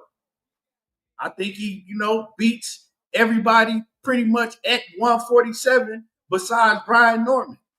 I think he, you know what I'm saying? Yeah. But 140, Keyshawn. I forgot Keyshawn is at 140. I think he beats now when we talk about fighters like a Pitbull Cruz, I think that Devin's style on a Pitbull Cruz. Like I said, I think that Devin beats a Rayo. It's fighters in that division that he can beat, but it's a handful of fighters that he not fucking with. And it's too big of a risk, but even if Conor Ben moved down, I think that Conor Ben and Devin is a real good fight. I think that Devin could possibly outbox Conor Ben, or Conor Ben can possibly, catch him and knock him out. So, yeah, like it's fighters that he could beat like Devin beats the Jack Catteralls and the UK fighters and all of that hands down. But yeah, telling y'all, man, it's too much smoke at 140, too much. And I think that coming into 140 pounds, I think that Keyshawn Davis, the top 200, I'm gonna give the top 340 pounds. Keyshawn Davis coming into that division right off the rip. Gary Antoine Russell and Richardson Hitchens. In no particular order. Those are my top 340 pound fighters. After that, you got Alberto Pulleo and I say Subriel Maties. Top 5. Hands down. Jordan Smith, Karen. I don't think that Devin Haney beats Karen. The Karen, nah. Motherfucker was talking about, oh man, Boots struggle with Karen. Karen can fight. And Karen really showed he could fight in that second fight versus Boots. I don't think, and I'm not just going to say Devin Haney. I'm not going to say Devin. I'm not just going to say that. I think a lot of them fighters at 147 ain't fucking with Karen. I think Karen beats a lot of them fighters at 147. That's why you only get to see Karen against Boots.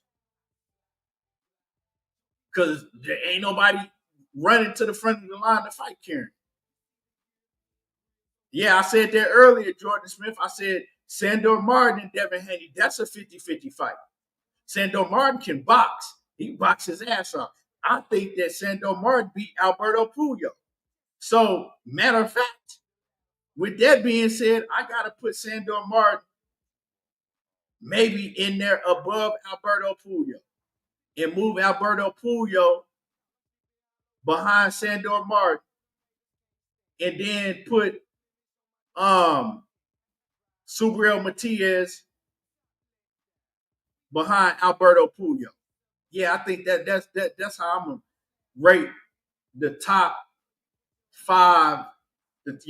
Top 5, top 6 at 2000. Raven said T.O. not in the top 5. Fuck no. I don't give a fuck if he is lineal champion, who he beat. Like all of them belts and like in certain situations, that don't mean shit to me. Like all of them belts don't mean shit to me in certain situations. It comes down to who you beat, right? Like to me, T.O. ducked out on Subriel Maties because he can't beat Subriel. If T.O. go back and look at the fight that T.O. had with George Kambosos, I'm talking about fighters that's pressure fighters that's gonna come at you, right? Look how he fought against George Kambosos. Look how he fought against the fighter Nakatani back at 135. Look at how he fought Sandor Martin's not even a pressure fighter, so I ain't gonna put him in there, right? Look how he fought that dude Steve Claggett. Look at the war he had with Steve Claggett. I'm gonna just use them 3 fighters right there, right? How he fought against those 3 fighters. And you mean to tell me that y'all think that T.O. can fuck with the Subriel Maties? The pressure that he put on you, coming straight, just keep coming, cutting off the ring, throwing a million punches.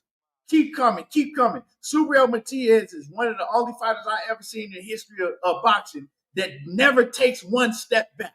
It don't matter what you hit him with. He's never taken a step back. The only way you can get him to move back is if you push him backwards.